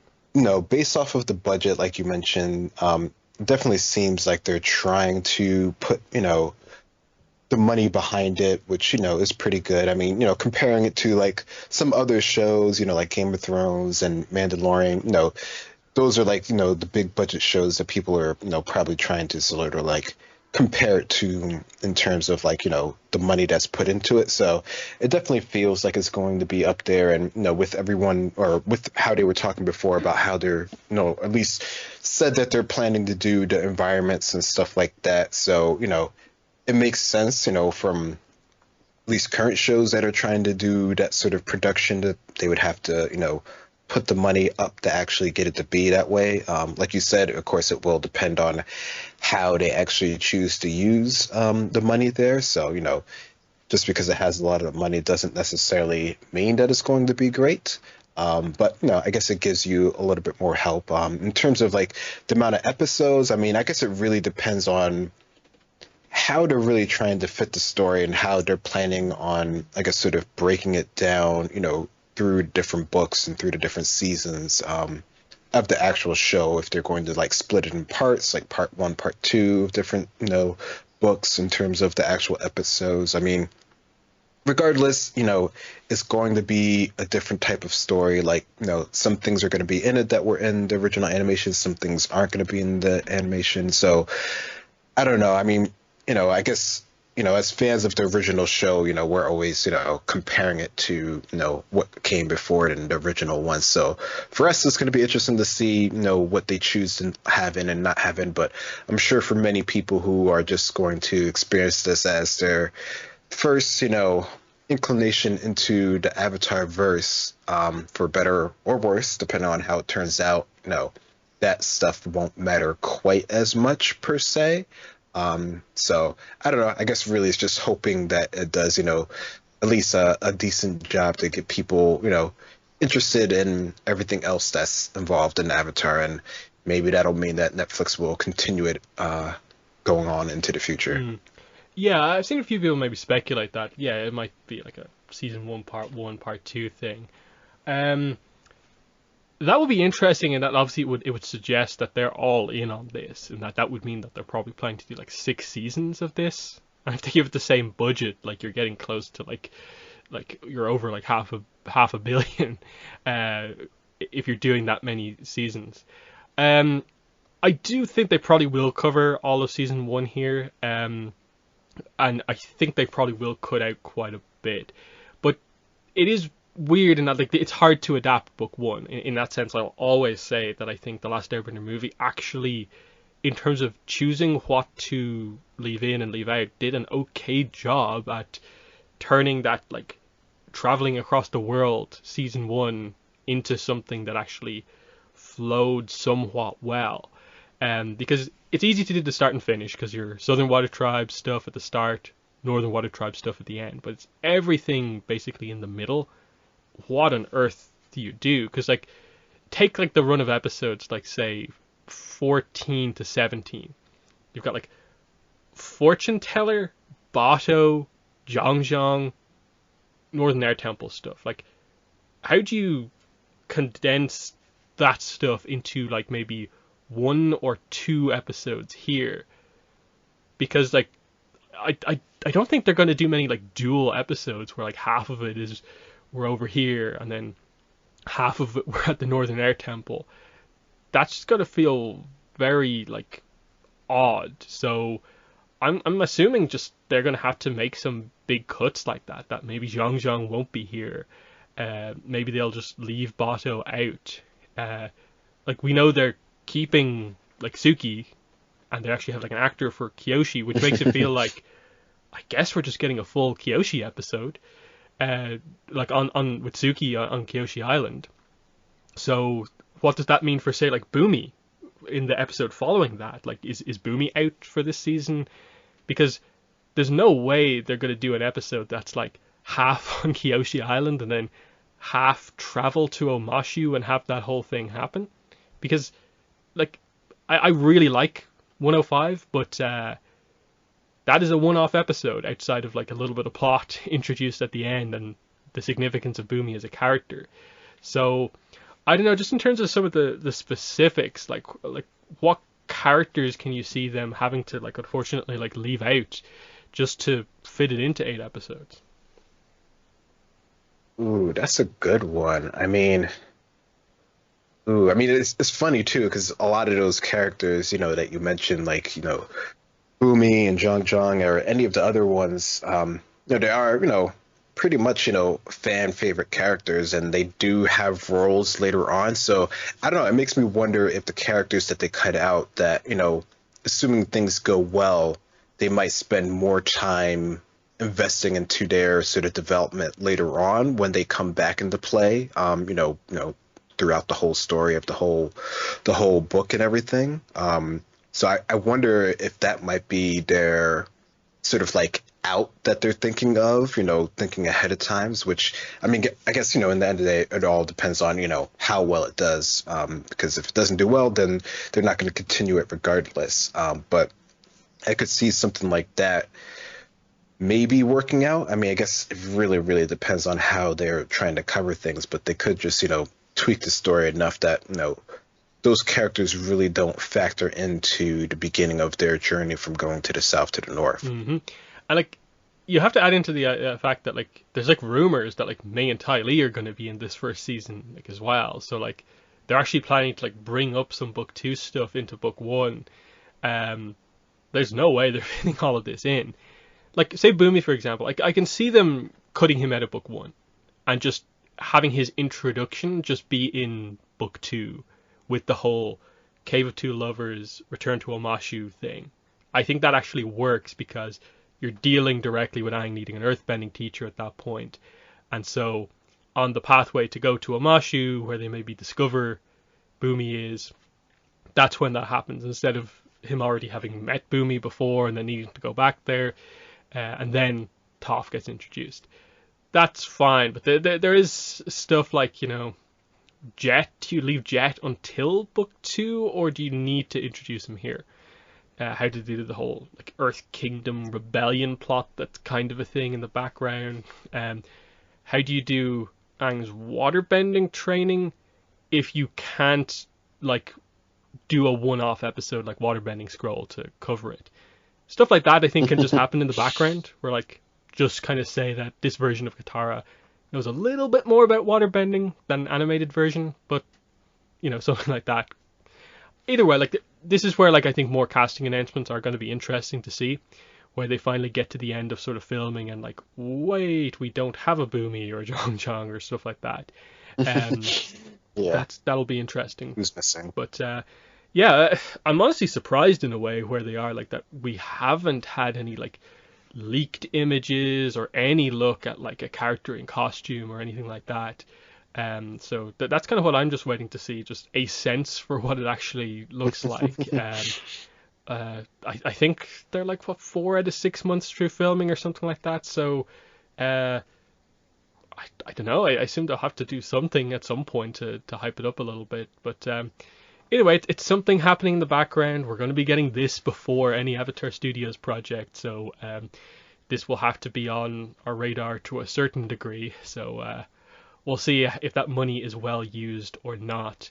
I definitely am a little worried about it, but I think part of that recently is because I watched the first episode of the Halo show, and it was very, very mixed for me, that Halo show. So these adaptations can go very much like that, of just some stuff really good, other stuff like terribly, terribly wrong. We'll see what they do. But that moves us into the big piece of news. This happened basically just over the last 2-3 days. We finally have the announcement of the 3rd Avatar novel. It is The Dawn of Yangchen, which is book 1 of the Yangchen Novel series, book 3 of the Chronicles of the Avatar series. So that is being used. We knew about that from a few months back. Chronicles of the Avatar is the title. It's actually on the cover of the book this time out. So that is very cool. So yes, Yangchen Novel up next. Probably at least 2, though we don't actually know how many novels there are going to be. But based on Kyoshi, it probably will be 2. The big thing, though, more than anything, it's probably just out July 19th, 2022. So it's out in like under 4 months, assuming no delays happen. But I assume they waited to announce it with such a short date to be able to lock it in. So that's a hugely positive thing. I think I said this in my video, but like this is saved the year basically, at least, and I think for a lot of people this probably has saved the year, because like the comics, who knows what's happening. Now we get a book. The Kyoshi novels were the highlights of their years they came out. This is going to be huge. So before we get into the description, what were your thoughts on this? Finally getting confirmation of this book, and it's Yangchen focused. Well, I mean, I think we thought that that might be one of the options that they would go with. But no, just the idea of getting the announcement in general, I think, it definitely, reignited, a bunch of people talking on all the different social medias and stuff like we were just talking about earlier. So it definitely, it's new content is something a character that everyone's sort of already a fan of. We've gotten some stuff on them already in other media forms as well, so it seems like it's a good one for them to go with, and it seems like they've clearly been working on it for a while now. If the actual publication date is going to be staying locked in and whatnot, so no, I think this is a great thing, and yeah, I guess for a lot of people, or for everyone, I mean, this is probably the main Avatar thing as of now that we know of for the year. So definitely works on that account as well. Oh, and I didn't say it already, but FCE is the author, so he is back. Everyone's very excited about that, and that's just great. That I suppose we have him back for at least, I guess, 2 books. Um, and yeah, really really cool stuff here. In terms of like releases, like we already sort of know from the listings, there's like a normal edition book. There will be an exclusive edition, exclusive to Barnes and Nobles, that is said to have 8 additional pages featuring original character art and a cut scene with author commentary. So there is value to getting that exclusive edition, and I think there's already a listing up for an audio version. Not much details on that, but just there will be an audiobook version as well. So that's all cool. Some of that stuff is a bit weird because like I think some of it's listed as having like a July 12th date, but I assume it'll all settle on in or around July 19th ultimately. So yeah, like you said, Greg, everyone's been freaking out about this. Very very cool. Especially for me because I believe I was the first one to find this and post about it, so it was cool to be able to sort of break like the big news and everyone kind of freak out about it. Uh, the Avatar social medias did post about this. They actually were on this quite quickly, which they're not usually with these type of things, but they were this time. So this did spread ultimately very, very quickly, and it speaks to how big of a thing Avatar novels have become. That with no show coming like immediately, imminently soon, the Kyoshi novels were where we got a chance to shine, really. That's been the highlight podcast for the last few years. It's been, I think, what everyone's been talking about, the most in-depth content that we get pretty much. Looks to be that way again. Very exciting. So let's go through the description here and see what we can get out of this. Yang Chen's inexperience may prove to be her greatest asset. Plagued by the voices of avatars before her for as long as she can remember, Yang Chen has not yet earned the respect felt for Avatar Zito, her predecessor. In an era where loyalty is bought rather than earned, she has little reason to trust her counsel. When Yang Chen travels to Bin-Er in the Earth Kingdom on political business, a chance encounter with an informant named Kavik leads to a wary partnership. Bin-Er is ruled by corrupt Shang merchants who have become resentful of the mercurial Earth King and his whims. To extract themselves from his influence, the Shangs have one solution in mind, a mysterious weapon of mass destruction that would place power squarely in their hands. As Yang Chen and Kavik seek to thwart the Shang's plan, their unlikely friendship deepens. But for Yang Chen to chart her course as a singularly powerful avatar, she must learn to rely on her own wisdom above all else. This propulsive third installment in the Chronicles of the Avatar series illuminates Avatar Yang Chen's journey from uncertain young woman to revered leader. So, overall, Greg, what are your thoughts on the description here and what we'll get from Yang Chen?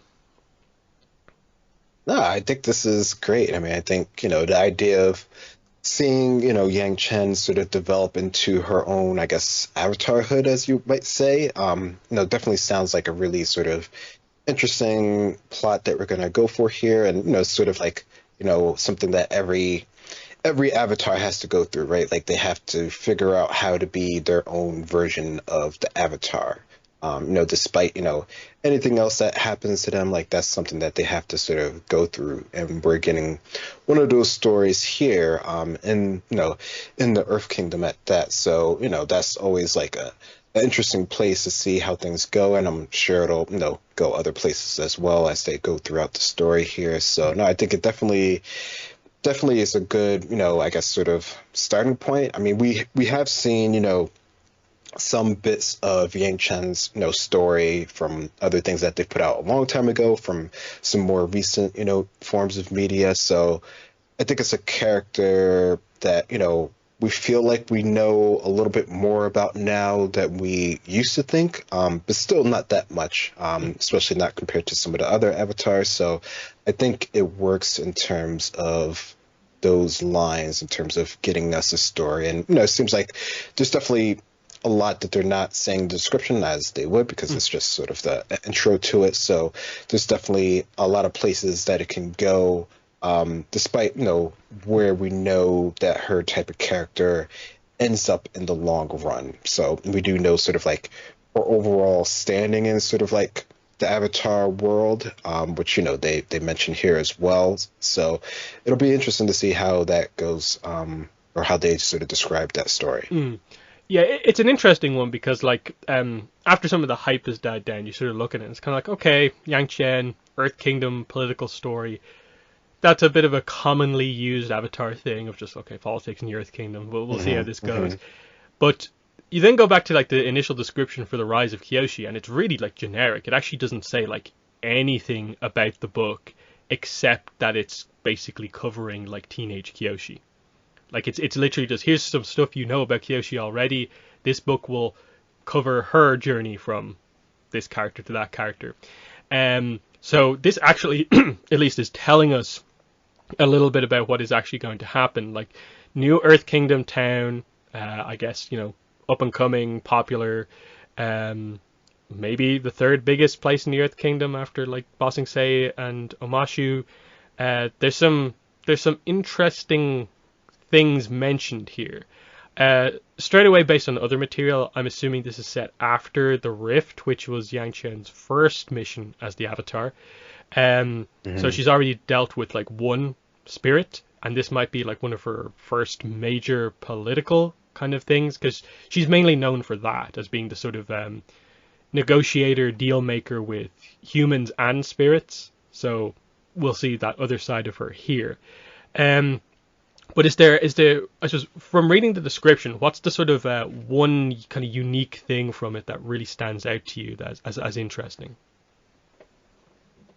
Um, I mean, I guess for me, it's probably sort of the informant that sort of stands out to me, and sort of how that's going to work with her sort of, I guess, sort of like attachments to the world and everything like that, since that's always something that's sort of, been mentioned with her character, and, being sort of an airbender, and sort of how, there's that inherent sort of like, separation that you're supposed to have away, just in terms of your spirit and your soul, where, as an avatar, of course, you're by default have to be involved with things because that's sort of like your job by default. So I guess that seems interesting to me in terms of how they're going to play that out in the long run, considering, sort of we know sort of her, I guess, sort of her end values more or less.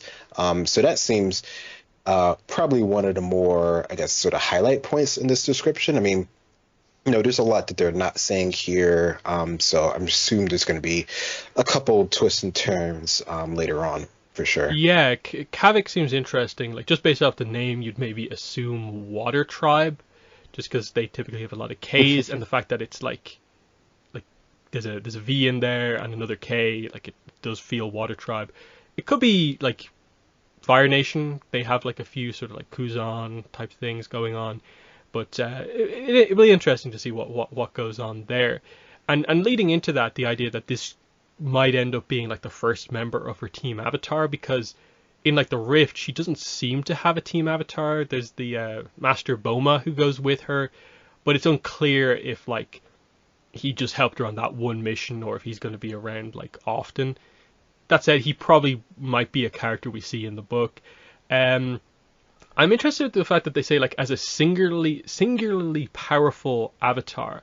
uh, I don't want to read into that too much in terms of like it might just mean she wants to be a powerful avatar. It also might mean that she wants to do it on her own, because they're kind of talking about the idea that her inexperience may prove to be her greatest asset, and She must learn to rely on her own wisdom above all else. And they talk about not trusting her counsel. So, breaking free of the avatar handlers and doing things on her own.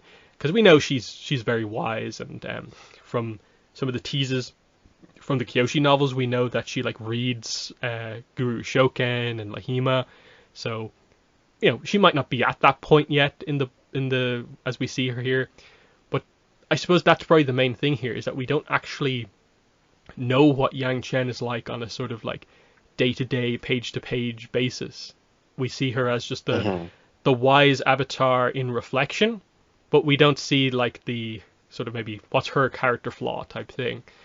We know what her kind of mistake was as the avatar with regards to the spiritual deals, but what's she going to be like? Kyoshi, I think we already kind of had a sense because of the kind of presentation of her, that she's going to be the sort of rough and ready avatar who's not good at politics. But here's kind of the reverse, but I assume Yang Chen's still very good in the fight. We know she is. So what's her flaw? That's what interests me about her. And especially getting another Air Nomad character, heavy focus on one, in an era where they're still very active. That will be, I think, another thing that's very interesting to see, like you said, how her culture impacts on her, given that she's the one who actually gives Aang the advice that being the avatar means you sort of have to potentially put part of your Air Nomad philosophy aside. So will we see her come to realize that or not? One thing a lot of people have been focusing on is the mysterious weapon of mass destruction. So this is weird because I think when you hear that word, you immediately assume high technology. But this is one of the furthest points back in the timeline we've gone. Technology only starts to get notable in the Roku era, as we learned a lot from the core book from the Legends game. So I doubt this is some giant machine. So what could it be? My initial speculation was that it's some sort of biological weapon, a gas or something like that. It would make sense that merchants could acquire stuff like that. But how does that help them achieve what they want? What are your thoughts on that? What way do you think they'll go with a weapon of mass destruction wielded by merchants? Yeah, no, that definitely is a standout point from this description. And I guess a lot of times that can, seem kind of, I guess, maybe derivative, maybe, because it's something that's used a lot. It's been used in Avatar before as well. So, that definitely can go sort of either way. I don't know, the idea that it is sort of, back in this era, definitely, like you said, doesn't lead you necessarily think of sort of some sort of technological thing. Although, there could be, some sort of, invention that happens during that time that isn't super, sort of explosive or anything like that. On terms of that, it could be something a lot more sort of maybe sort of targeted, like you were saying, sort of biological. I mean, that's definitely something that could be. I mean, who knows? It could be more spiritual in a sense as well, if that's something that they're, willing to go for here, especially, knowing Yang Chen's background with the spirits. That might be something interesting, even though that sort of has been done already, as we've seen. So I don't know if they're going to go sort of that route with it, but I don't know. I don't think it has to be just because it says mass. It could be, something a lot more specific towards what their actual, I guess, sort of end goals are, being that it's dealing with sort of, I guess, more maybe monetary in sort of sense. So it could be in terms of those terms, in terms of, I guess, something economical that might be able to affect the Earth King or the Earth Kingdom. So it'll be very sort of intriguing to see which route they go with that, considering that, they chose it there in the description for a reason. Yeah, because that is the interesting thing about this, is that the weapon of mass destruction makes this very interesting. Otherwise, it seems like maybe not the most interesting concept of a city ruled by merchants want to extract themselves from the influence of the Earth King. So that speaks to the idea that this place is probably somewhat close to Ba Sing Se for it to actually be influenced by Ba Sing Se. An Earth King who has whims, that makes sense. But their aim seems to just be to maybe make Bin independent. which seems like a little like low key ambitious, just to accomplish that with a weapon of mass destruction. They're not trying to take over the entire Earth Kingdom. It's just extract themselves from his influence. Is there, is there more to the plan? I suppose is the real thing. Do they want to do more? But I almost like the idea that we're not going for another take over the Earth Kingdom plot. I like that it's maybe a little bit more focused here, but they actually have maybe the potential to do more, but they don't want to. That actually makes it a little bit more interesting. What are your thoughts on that being the conflict of this book? Like, city run by merchants just trying to basically make their city independent to a degree. I mean, I think if that is what they're going for here, that could be sort of a maybe a slightly more, I guess, sort of unique take on what they're trying to do here. I mean, basically, it's sort of like, the early, maybe one of the earliest times where we're seeing, a specific group trying to sort of break apart from sort of one of the current ruling nations, which, considering how we know things go on later on, maybe this doesn't work out, or, whatever the intervention that Yangchen does, sort of sets things back to the current status quo. So that could be cool to see, just, with Yangchen dealing with that sort of situation and trying to just keep things as is, which maybe isn't the best way of things could actually go later on. So maybe this, might be one of those things that we find out later on that Yangchen, might have changed differently if she had a different sort of, thought process at the time. So that definitely is kind of interesting to see if that's the way that they're going to go for. Mm-hmm. Anything else to get from this? I suppose the cover. It is interesting that there are like 3 other characters apart from Yang Chen on the cover. We obviously don't really have much to base on like who is who. The guy in the front sort of looks like Tianhai's husband from the Rift, kind of, and he would still be around if this is set shortly after the Rift.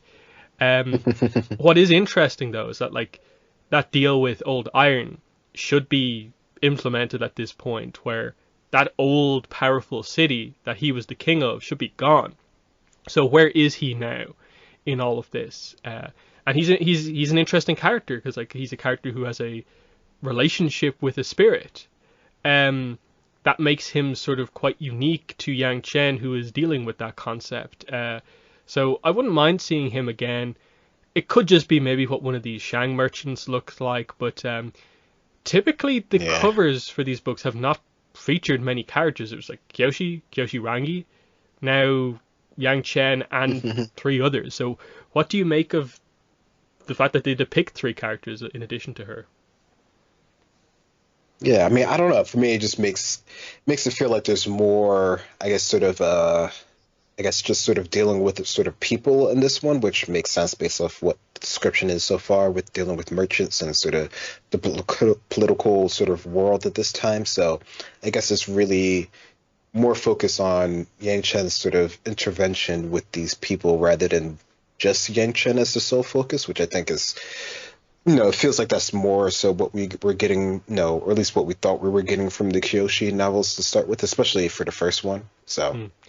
And then I think the last thing is just the very start of the description, plagued by the voices of avatars before her.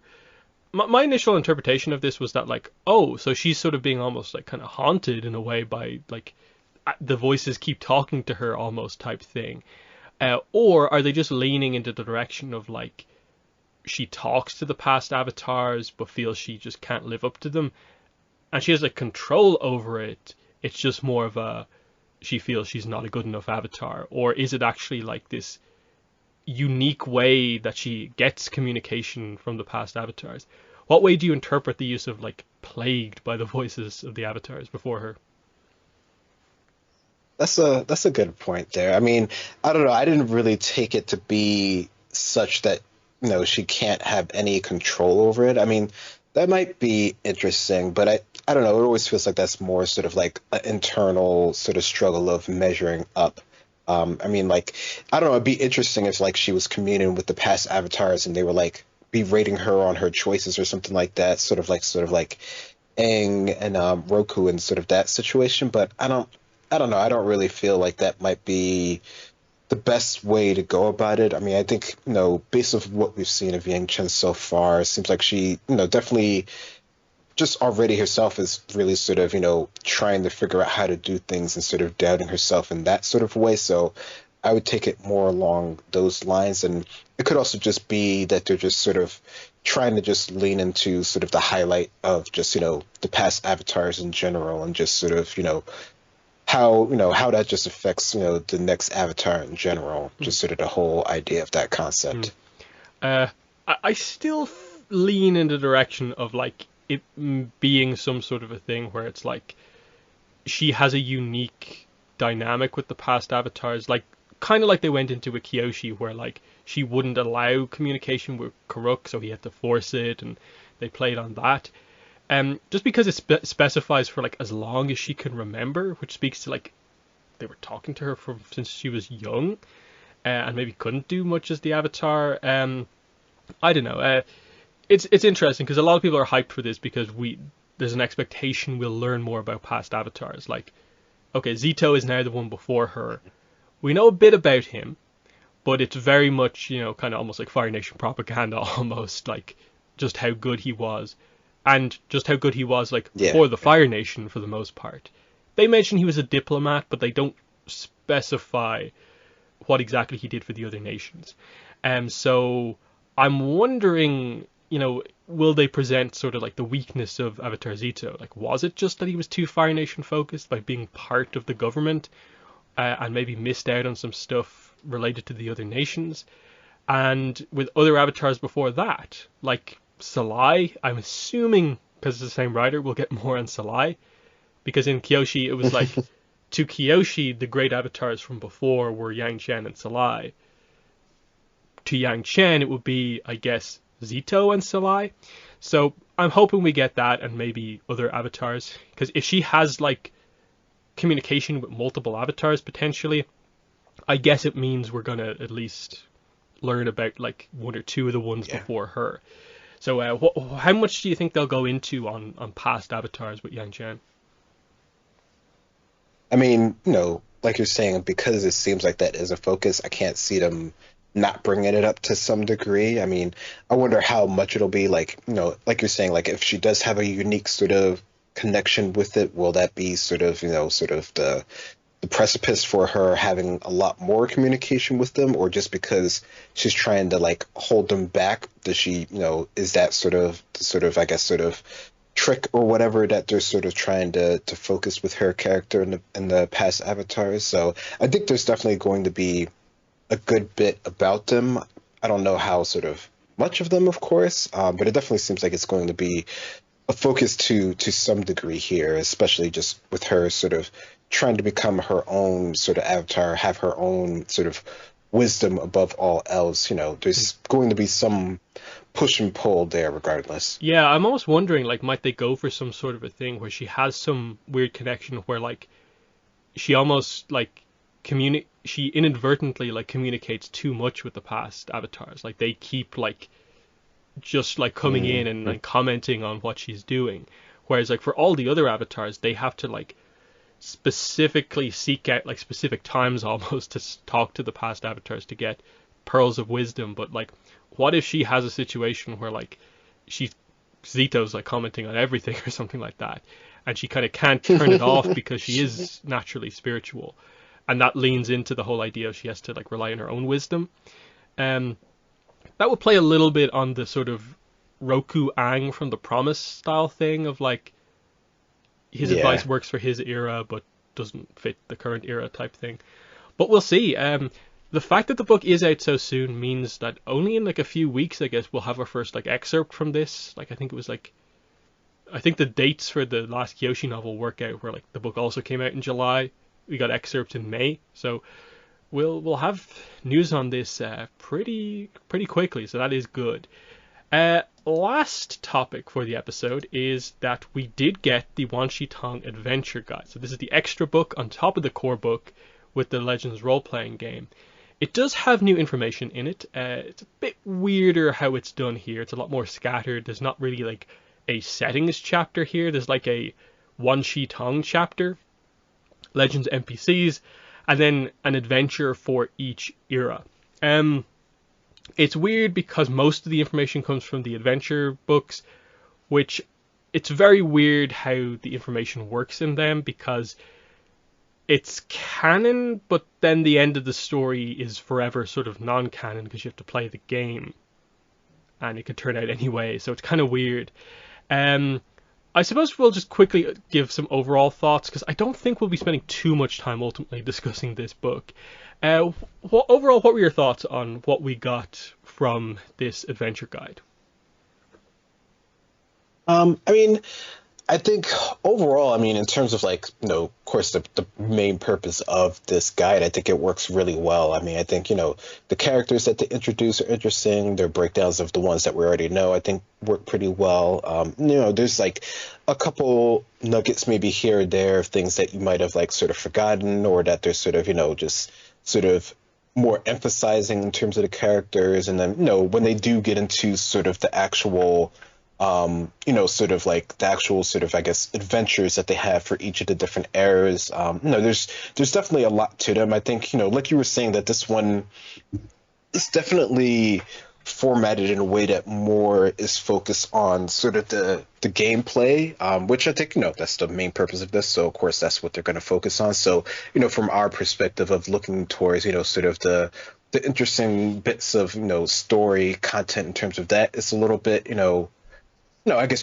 it's just different in the way that you're trying to sort of piecemeal it together and stuff like that. But I think, in terms of just when I was reading this through, just for notes' sakes and just because, it's cool stories in general, I think, it definitely works pretty well. Like I like how they set up the stories. I like how they're sort of, introducing your characters that you play with and introducing sort of the history of each of the eras, how they're, basically they're how they're like setting the stages. So I mean, just like the other one, they're definitely, most of these stories, they all fit within the world. They all, feel connected. Like, you could definitely run through all of these in sort of like a bigger campaign and connect them all together. Or if you want to do them individually, as they say, you could definitely do that as well. And I guess, one sitting, because they say it's like, 2 to 3 hours for each one.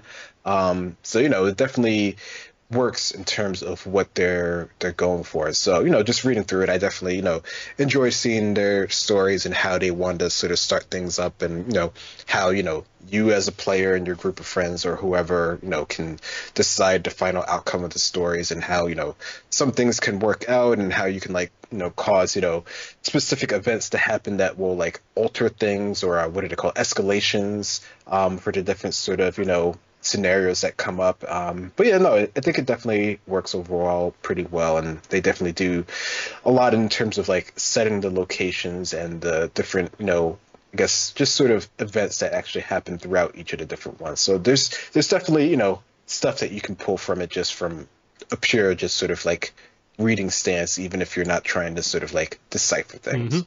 Yeah, like for me, as someone who like I haven't really read much into the game because I just accept that like it's not really the type of game that I like.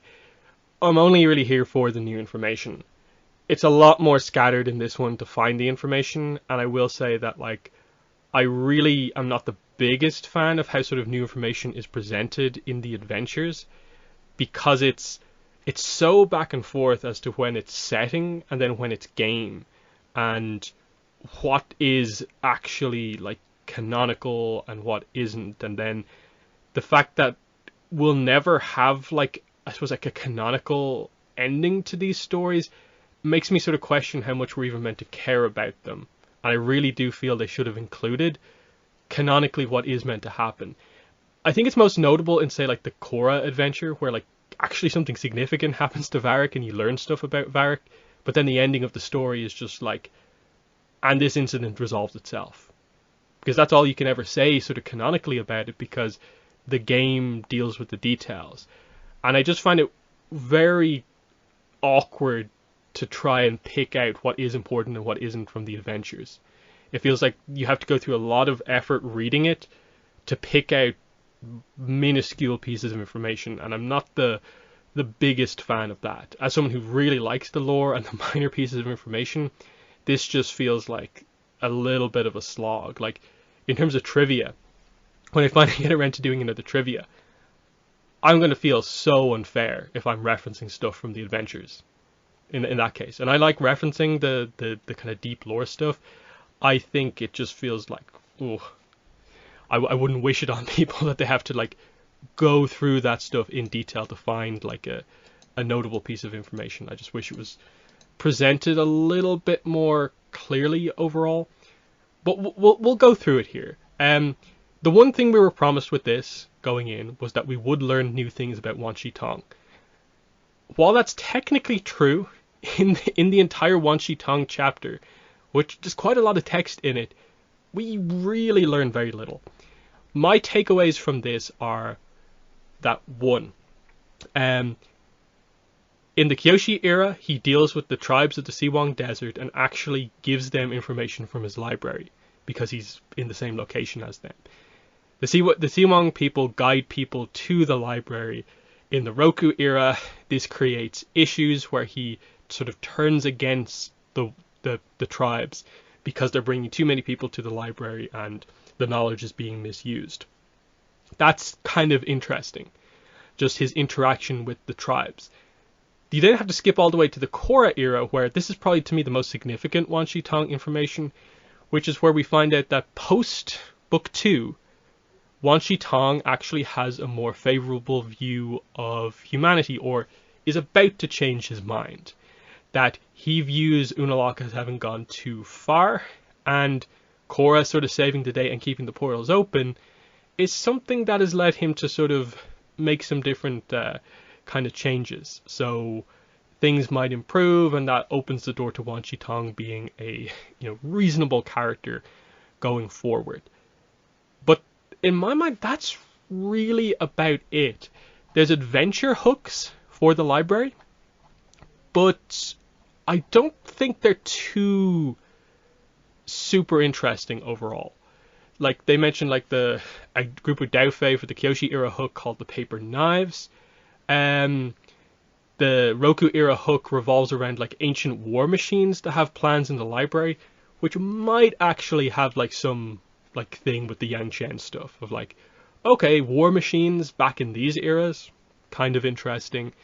Beyond that though, there's a mention of like this character did this thing and wanted to go to the library, maps about the Southern Water Tribes, but it's like, again, these are potential stories, and I find it very difficult to know what I meant to do with the idea that this character maybe does this thing.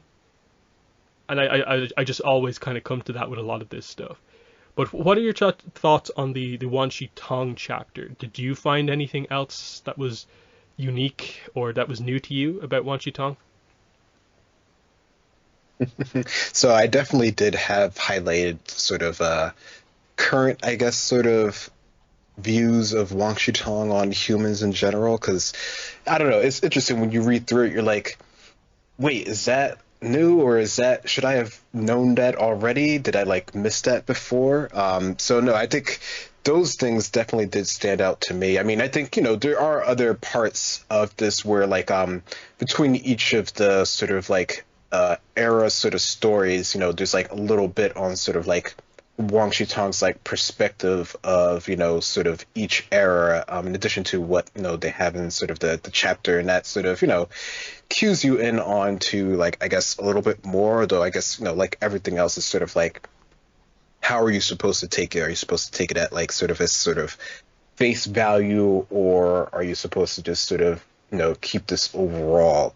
Because I don't know, the one that was for like the what is it, Water and Mist for the Korra era, that one, I don't know, first time reading it, it was like very sort of like negative, I guess would be the term. I don't know, it seemed very sort of like down on humans, which I mean, considering his involvement with humans is probably well justified.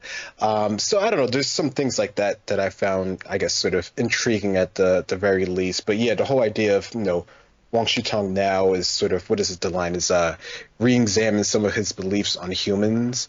I thought that was interesting that they sort of made the point to mention that sort of how he's currently taking the views on humans, which I guess is better than it was before. So I don't know, I guess it shows some, I guess, sort of character growth in Wan Shi Tong over the eons, or however long that he's been around. So I don't know, it's intriguing or curious to see how they're sort of, I guess, trying to characterize him through that bit. I mean, again, it's not like it's a huge sort of thing or anything along that. It's just sort of, overall they're sort of, molding this character's sort of views through the lens of using, this, using Wan Shi Tong in the game as sort of like this mechanic. So, the whole idea of how to get to him, how each, era, views the library, like you mentioned earlier. There's a whole lot of little bits of that I guess if you're really trying to look for, you can sort of pull from things. Yeah, I was definitely let down by the Wan Shi Tong chapter. Given that they said there'd be new Wan Shi Tong information, I expected way more than what we actually got. Just in terms of like, could we have a map of the library, like just to show a little bit of the layout, like, because like it looks pretty crazy when you see some of the shots that they take, the pictures that they include of the library, and then there's no actual section to cover, like here's what it like the way it's actually laid out.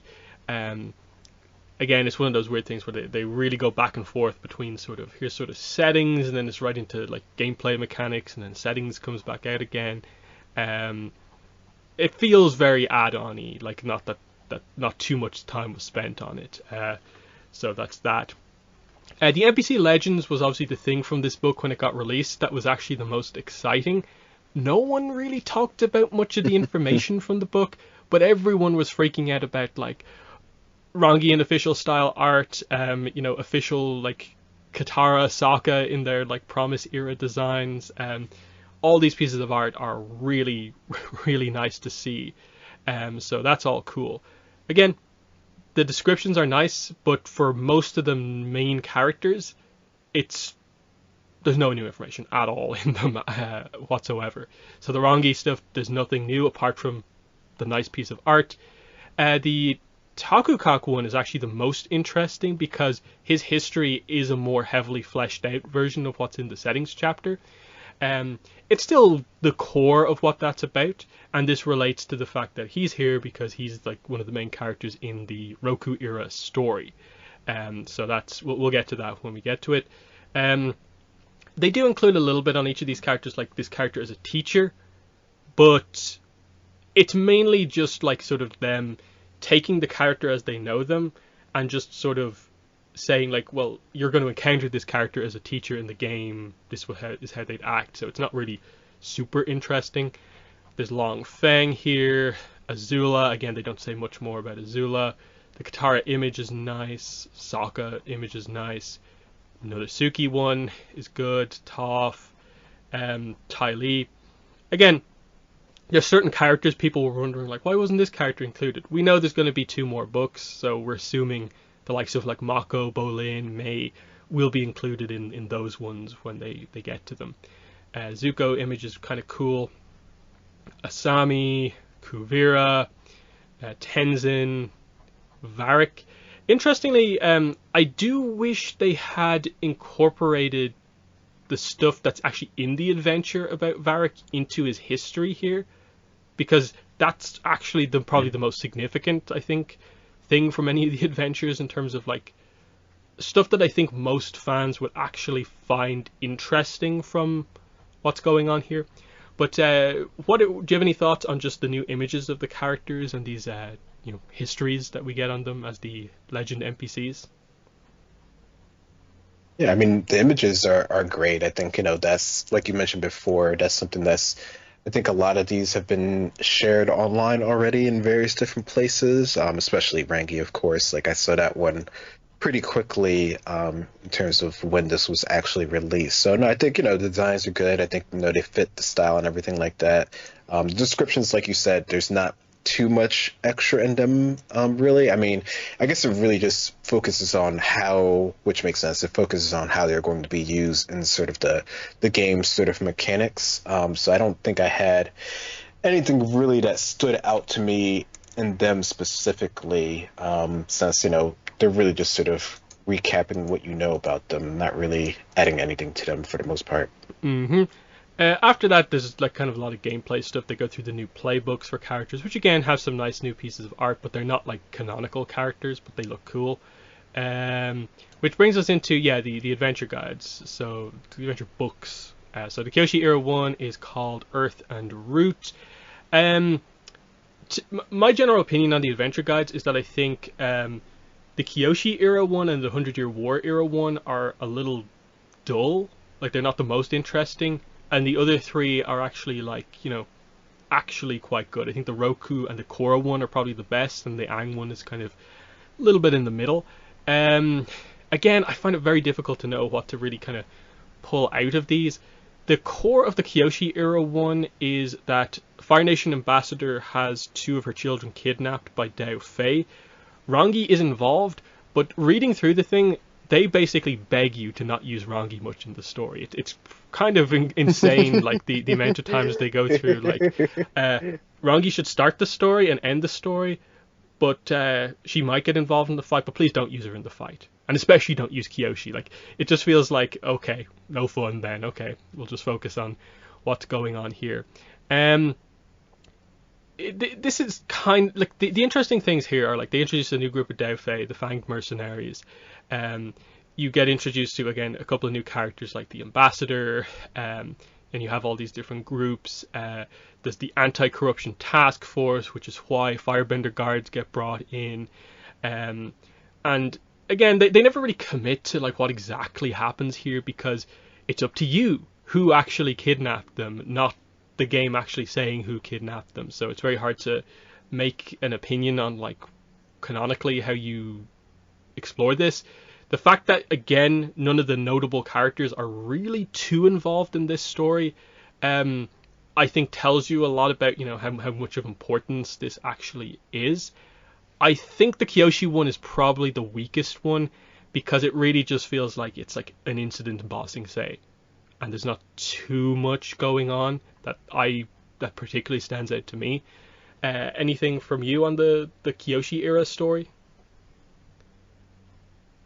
I don't know. I mean, it feels like it could be really interesting. Like the way that they're trying to make it seem like, they try to make it seem like it could lead to, a bigger incident between, the Earth Kingdom and the Fire Nation. But I don't know. I mean, again, this role-playing game is designed for, you as the player characters to sort of figure out how this actually involves in the world. So I could see, like, if you're doing this in terms of, like, game mode, you could see how this could, like, lead into the wars and all that sort of stuff, or, just heighten sort of tensions overall. But in terms of just looking at this for, information that you're trying to pull from, with like you're saying how like not to have the sort of like main characters of the era sort of involved because you're doing it yourself.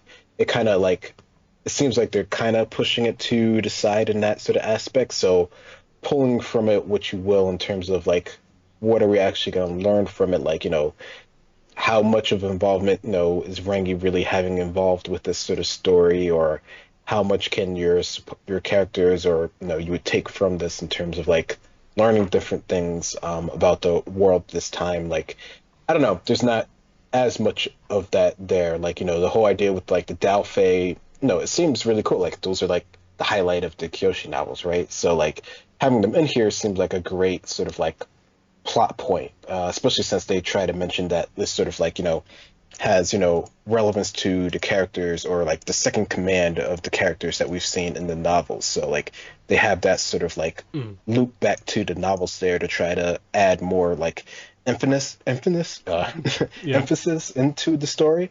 But again, where that goes in the end, who knows, because you're trying to figure it out. So I don't know, I think it feels like this is probably one that has like a good start to it, but it doesn't seem like there's as much continuing on to it, because this story, I guess, more so than the other one, focuses more on your own adventure, which is cool. I mean, that is the whole point of this guide. I guess it just, from our perspective, there's not as much to claim from that aspect. Yeah, the Roku era one is called Fire and Brimstone, and it's basically about this Four Nations Summit and Technological Symposium in the Fire Nation.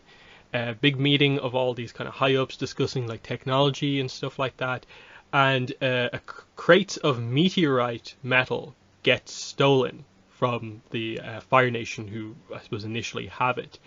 And this one is actually quite interesting because it makes sense. Like, okay, all the nations are involved to a certain degree in this.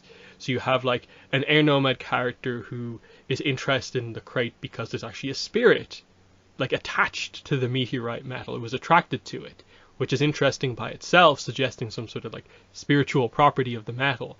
There's a rival of Takukak who's obviously involved here because he's sort of secretly working on Roku's behalf at this meeting. So that explains why Roku's not here, because he's here. You have another inventor, a spy for the Earth Kingdom, and they actually explain the spirit, which I do appreciate. Like, there's one of the things from the settings chapter, I think from like the Kyoshi era, was like, here's this spirit. We're not going to tell you anything about it though.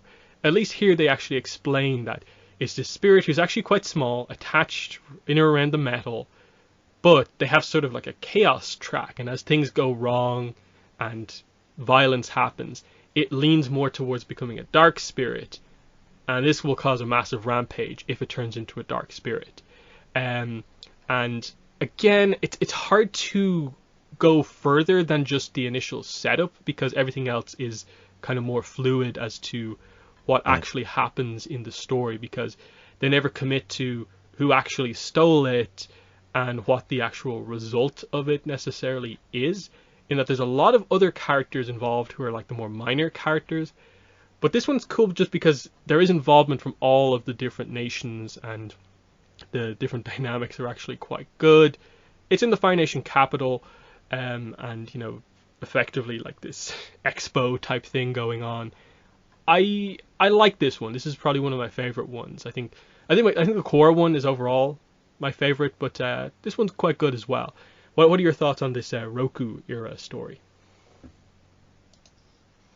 Yeah, no, I think it definitely has a nice setup. I think, the idea of bringing, all the nations together, before the main sort of, war era. So, there's like, obviously, things are leading towards, the bigger tensions, but there's all this sort of like behind the scenes thing. And this is like, it almost seems like this is their thing to try to get the nations to work together almost, because, they're trying to, foster, communication between the different nations here. But you can tell, through all the setup here, how, they're using Takuga and, just all the, I guess sort of, I guess where they're saying in terms of like the war plans and stuff that's behind the scenes, you can tell that there's a lot more under the surface. So it definitely gives you, if you're playing this, a lot of different options and routes that you can go with. The idea that, they don't tell you in this, setup, who the actual,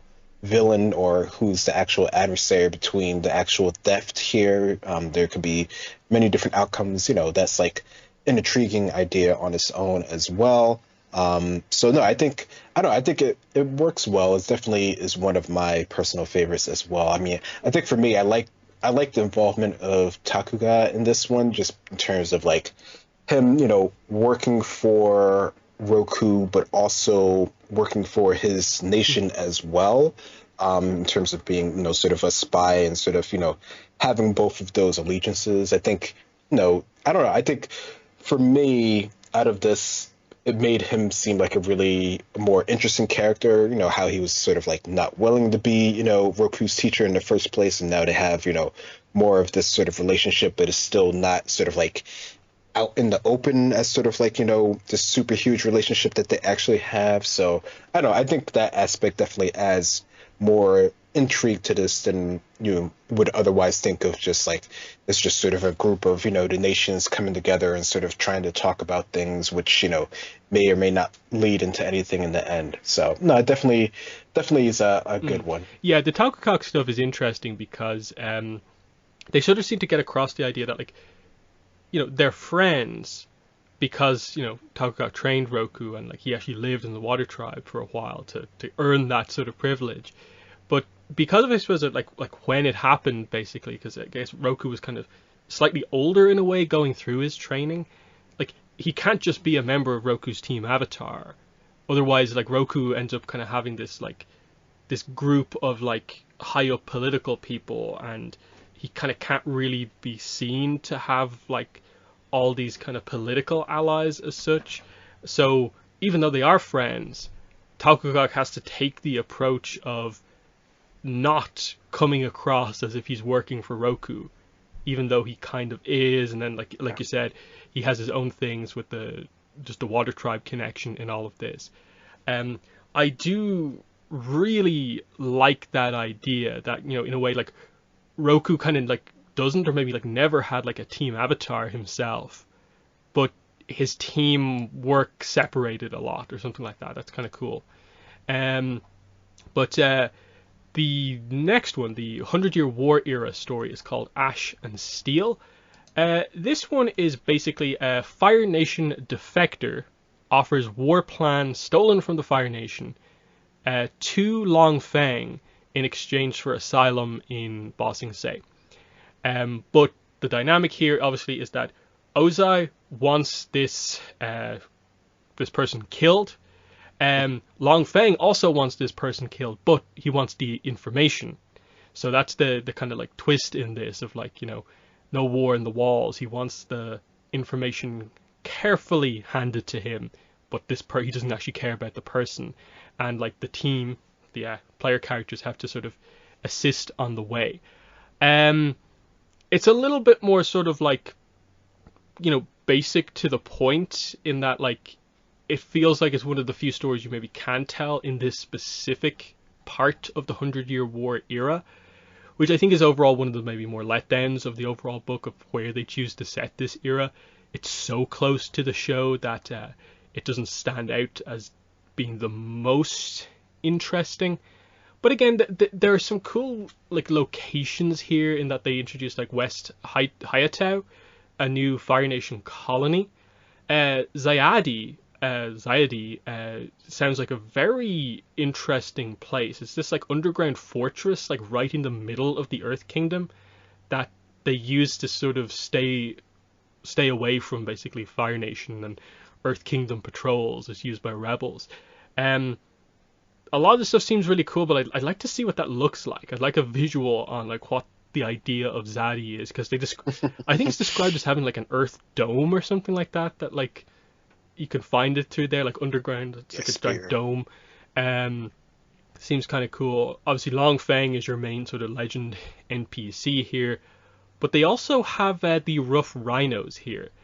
Now, they have a little description on each of them, but it's very subtle if there even is any new information. It's basically just sort of like, used to be a Fire Nation engineer, used to be an explosive expert, little bits and pieces like that that seem kind of obvious about them. Like it's not like anything significant where it feels like, we know the rough rhinos a lot better now. It's just a little bit more directed on kind of who they are. It still gets across. Like there's a funny kind of part of this where like it specifically mentions that like they're not overly difficult to defeat. I forget where exactly it is, but I remember reading it that like they effectively do say that like, you know, they're kind of tough as a group, but like one-on-one they're not actually that strong, which is exactly their presentation in the comics, which is kind of fun. Obviously Vashir, we know from the comics, has a bit more of a story. Other than that, like this one, the characters maybe aren't overly interesting, but there's a few nice locations and stuff like that. But what stands out to you from this era's story?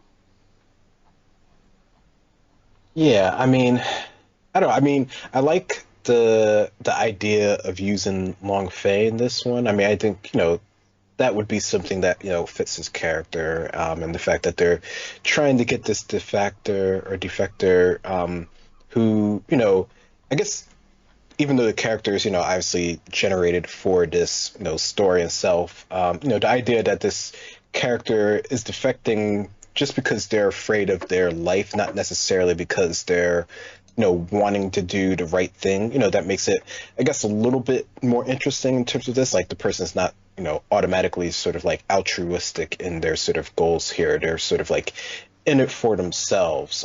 So it'll be, that's like an interesting, plot point of how this actually works and how, when you're doing this, of course, how the characters actually decide this actually would work out. So I don't know, it feels like something that could happen, that works within sort of the story constraints that they're going for. And like you said, the locations definitely seem, I don't know, I think that's probably one of the highlights for this overall things, just sort of getting the locations, sort of understanding how they work within the universe. It definitely would be cool to see if any of these sort of locations come up in any sort of media going forward, just to see how they look more visually. But no, I think this one is, it's okay. It works for what they're sort of going for here. I do wish though that like the new locations they reveal in these adventures were like featured on like a map somewhere. It feels weird how disconnected the map is from all the adventures, even though they have like a bunch of new locations. They don't actually really tell you where they are, apart from a couple they're a little bit more generic about. But we move on. The fourth one is the Aang era adventure, which is called Air and Wind, and this one is effectively about the group. The player characters are approached by this person that they've seen on like wanted posters, but it actually turns out that this person isn't a thief. It is an archaeologist who has basically, quote unquote, stolen an air nomad artifact from this company, Sparrowkeet Air, and wants to return it effectively to Aang, because she believes that rather than being like used by this company for profit, it should be given back to Aang, who, it's part of his culture. And so the idea is that this person needs to get to the Toph Beifong Metal Bending Academy, so Toph can effectively get it to Aang. The character Quan Yu is trained under Toph for a little bit, but left.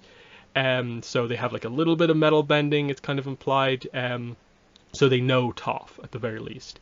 Sparrowkeet Air is very, very interesting as like another company that they actually give history to as like being, this is a key part of sort of like the Fire Nation's like war balloon tech, is that it's related to this company and they continue into this post-war era, but they're kind of struggling financially a bit these days and are planning to sell off this artifact to kind of make money, and that's when this person sort of steals it sort of from the company. There's a few other things going on here. There's the Snow Rats, a group of Southern Water Tribe mercenaries. The Yu Dao Bounty Hunter Guild has a few interesting kind of character names, like the Claw and stuff like that. So this one actually seems quite fun in terms of like another company being introduced is actually very, very interesting. I like the difference between the two, the father and son, and their kind of different approaches of like the previous leader of the company, the new leader of the company, and again, just utilizing a lot of characters. Flint and Ember, these two kind of brothers that are sort of like, two in one. They kind of like dress up on top of each other as like a bounty hunter. And again, they come from Yu Dao, so they have like mixed heritage. One's an earthbender, one's a firebender. That's kind of cool. And again, some interesting new locations. Most notably, Sparrowkeet Air's flying headquarters, which is described as like a giant airship thing. Potentially like the first like, non like Fire Nation airship type thing they're sort of implying about it. Seems very, very interesting. But what are your thoughts on this story? This feels very unique for the Aang era, like the comic era, to have like almost like this much technology involved. It feels a little Korra era almost. Almost.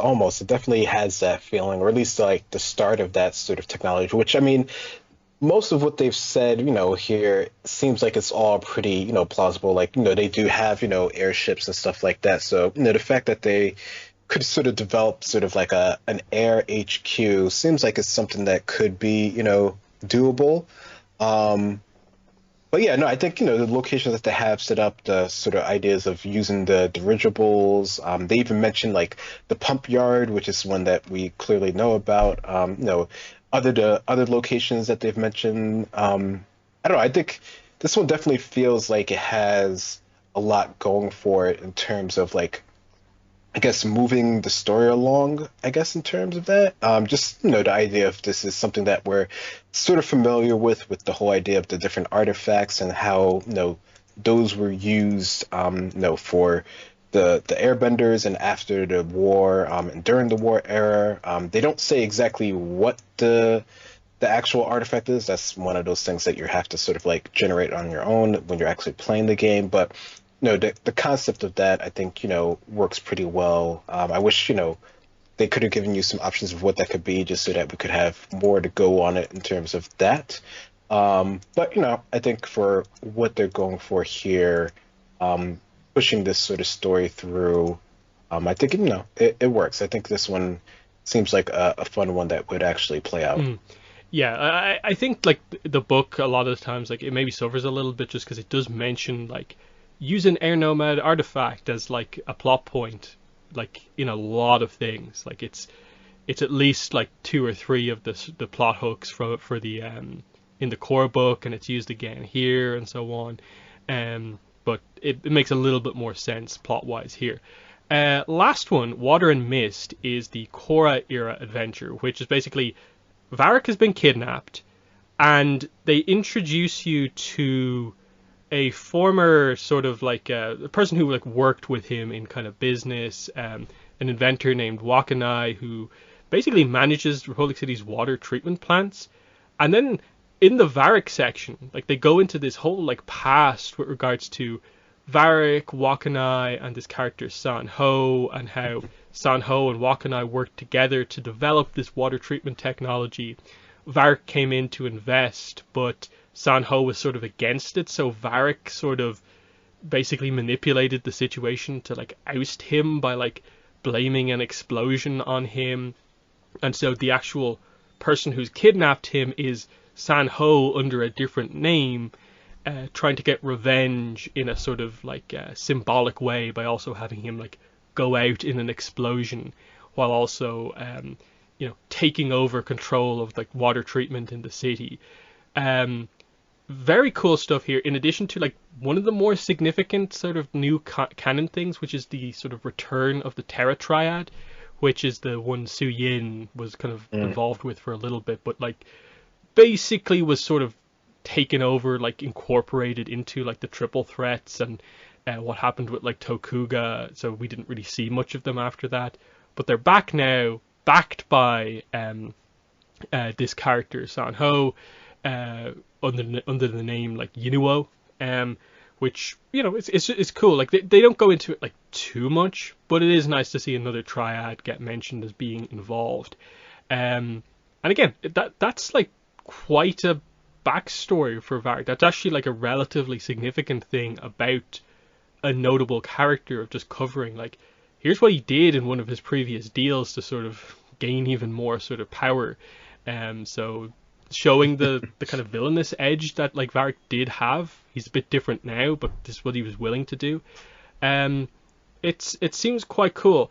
The only problem with this one is that this feels like there has to be like a canonical ending to this one, and that like on the wiki right now I think it just says and the team saved Varric, because that's all you can canonically really say to address the fact that a character was kidnapped significantly, and the only canon way to say it is that like a group of characters saved him from the events that happened. Fun thing is that like Lin has a Varric rule in place, which is that Varric specifically will only be investigated for going missing if he's been gone for a week, because he often goes missing for days at a time. That's kind of fun. What are your thoughts on the Korra era story? Yeah, I mean, the idea of using, I guess, Varric for the main plot of this one, I think, it works well. He's an interesting character. He has, a bunch of funny different like quirks that go with him. He has like this sort of like edge to him as a character that's, pretty, for all intents and purposes, pretty villainous. I guess, he's reformed now, being the first gentleman of the Republic City. So, it's interesting to see, them use him in that sort of aspect here, and how I guess sort of your history is going to catch up with you at some times here. So I don't know. I don't know. I think out of all of the ones so far, this might be two or three on my personal list in terms of, how they're sort of trying to angle the story with the characters. They don't, I guess this one doesn't have as much in terms of, I guess, sort of like, you know, locations, considering it's all more in sort of like a contained area that we do know, I guess, a good part about.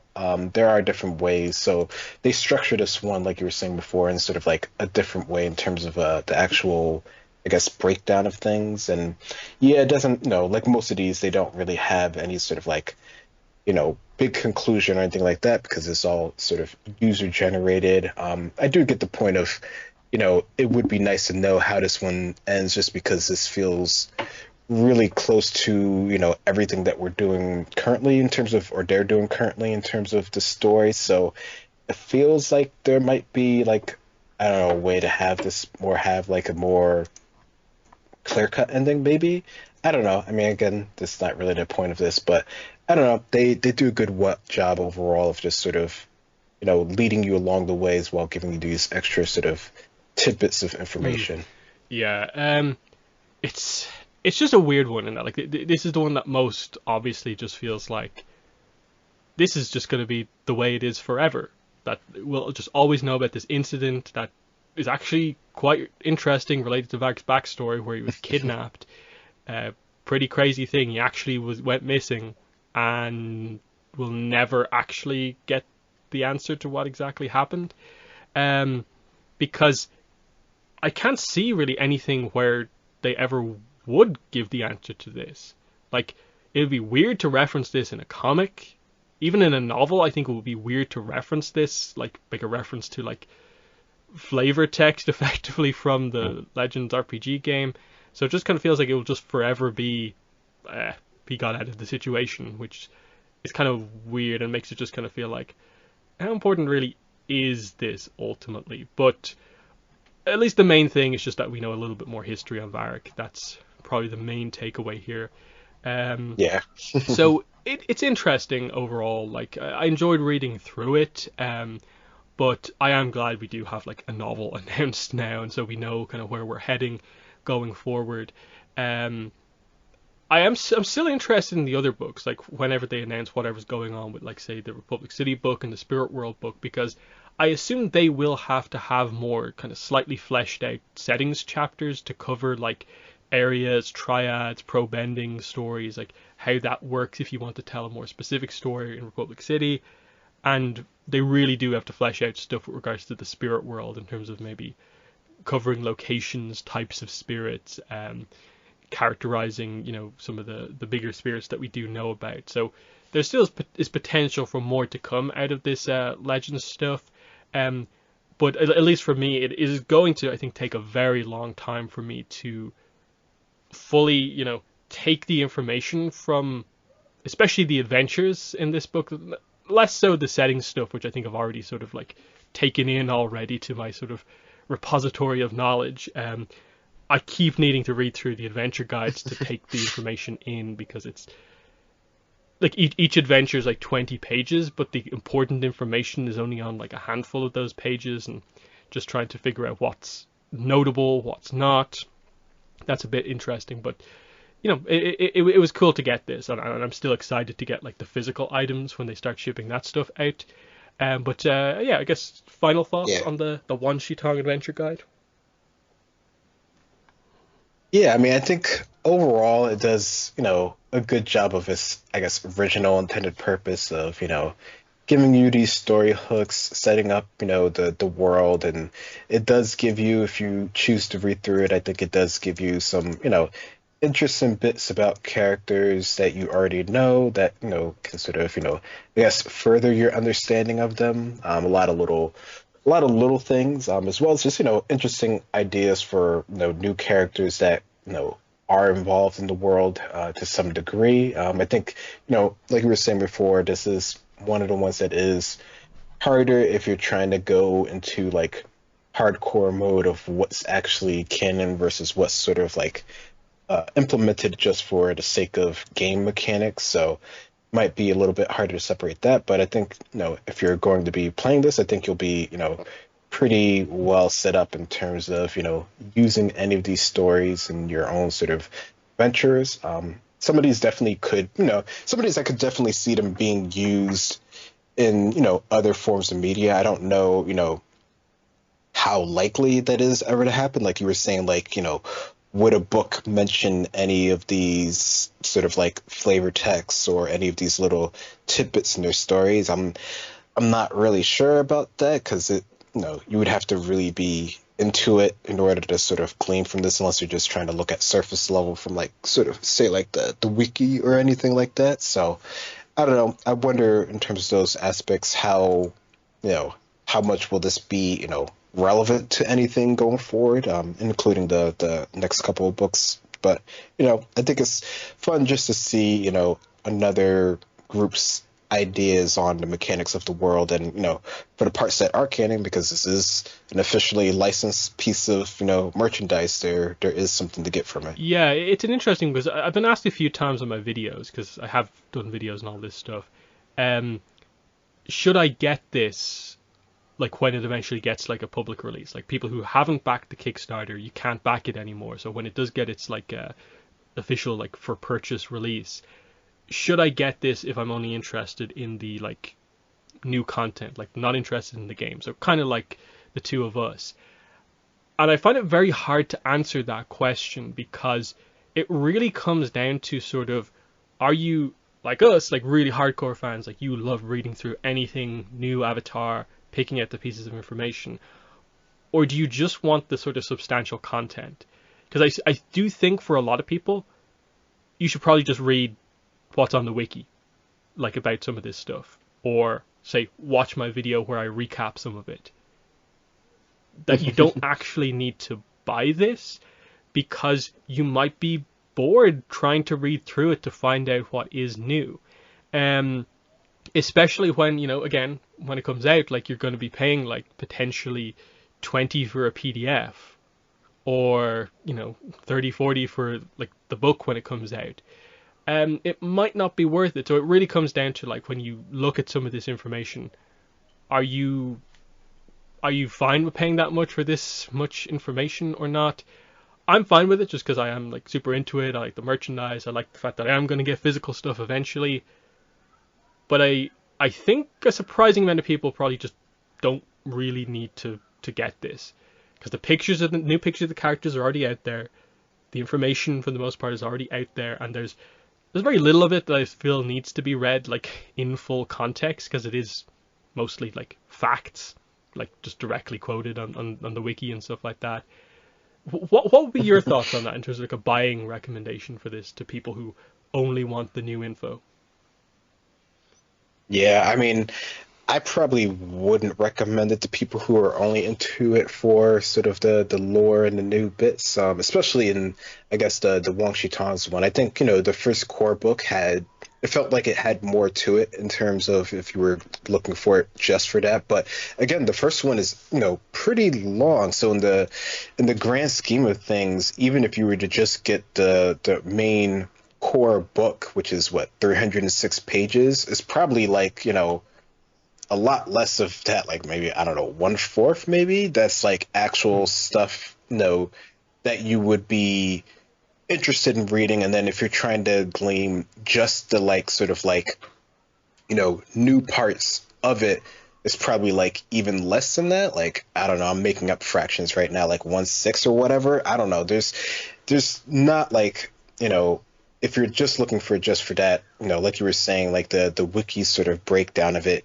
might be enough for it. I mean, if you want to just, for the sake of just, collecting Avatar stuff and maybe, browsing through it once or twice just to see, sort of what's in it, and, maybe look at it as sort of like a reference thing for, maybe stories you develop your own self or any sort of like fan fiction type thing like that. Like, it might be worth it from that aspect, but with the price that it'll probably be when it comes out, I don't know Yeah, I don't think it would be, something that's like on your must buy list in terms of Avatar merchandise, unless you're Mm. just trying to be, a Yeah, completionist. because the Roku era section of the settings chapter in the core book is probably the most like significant, grouping of new information.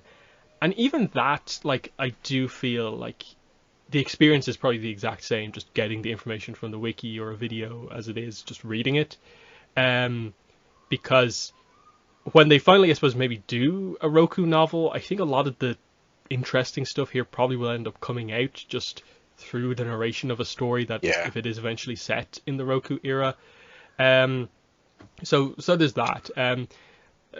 Again, a lot is going to depend on like when pricing, when it actually does come out. But you know, it's not blow away amazing. And I think the thing that tells you that the most is that the things that have actually sort of got through to like the fandom at large are basically Sozin has a sister and some of the information surrounding that, and new images of characters. That's basically been most of the fandom's reaction to the Legends RPG stuff. Is like literally those two things in a way. Kind of in a way simplifying it down as simple as possible. It's like Sozin's sister, Rangi image. That's for a lot of people. That's it. Plus maybe one of their favorite characters, like a new Sokka image or Katara image, that sort of thing. Um, very little discussion I've seen for the most part on the actual information, because I think it just is. It's difficult to know what to do with that information unless it's used somewhere that's actually telling a story. And so, it's nice to know. And if we do get references to this stuff that we kind of already technically know about from the legends, cool. But I think that's the main sort of value of the new information, is just like to be like, cool, I knew about that already. And like I have maybe know a little bit extra. That's really it. So yeah, that's been it basically. We'll we'll bring this stuff up every so often, when it feels relevant. But for the most part, that has been the podcast. The next podcast, again, it's hard to know like when exactly like stuff will happen, when news will happen, and that like if there's preview pages for like a comic or an excerpt happens for the Yangchen novel, of course we'll do a show kind of like as soon as possible. But for the most part, we tend to kind of try and be like one a month, like just to keep things going. So yeah, it basically news dependent on what's happening, kind of coming up next. Um, we'll I'm guessing in the next month or two stuff will start to happen. At the very least, we'll have a show for the Free Comic Book Day book to review that, but hopefully we'll have a little bit of other information before that. But yeah, it's been myself and Greg. Thanks for listening to this podcast, and bye. Bye bye.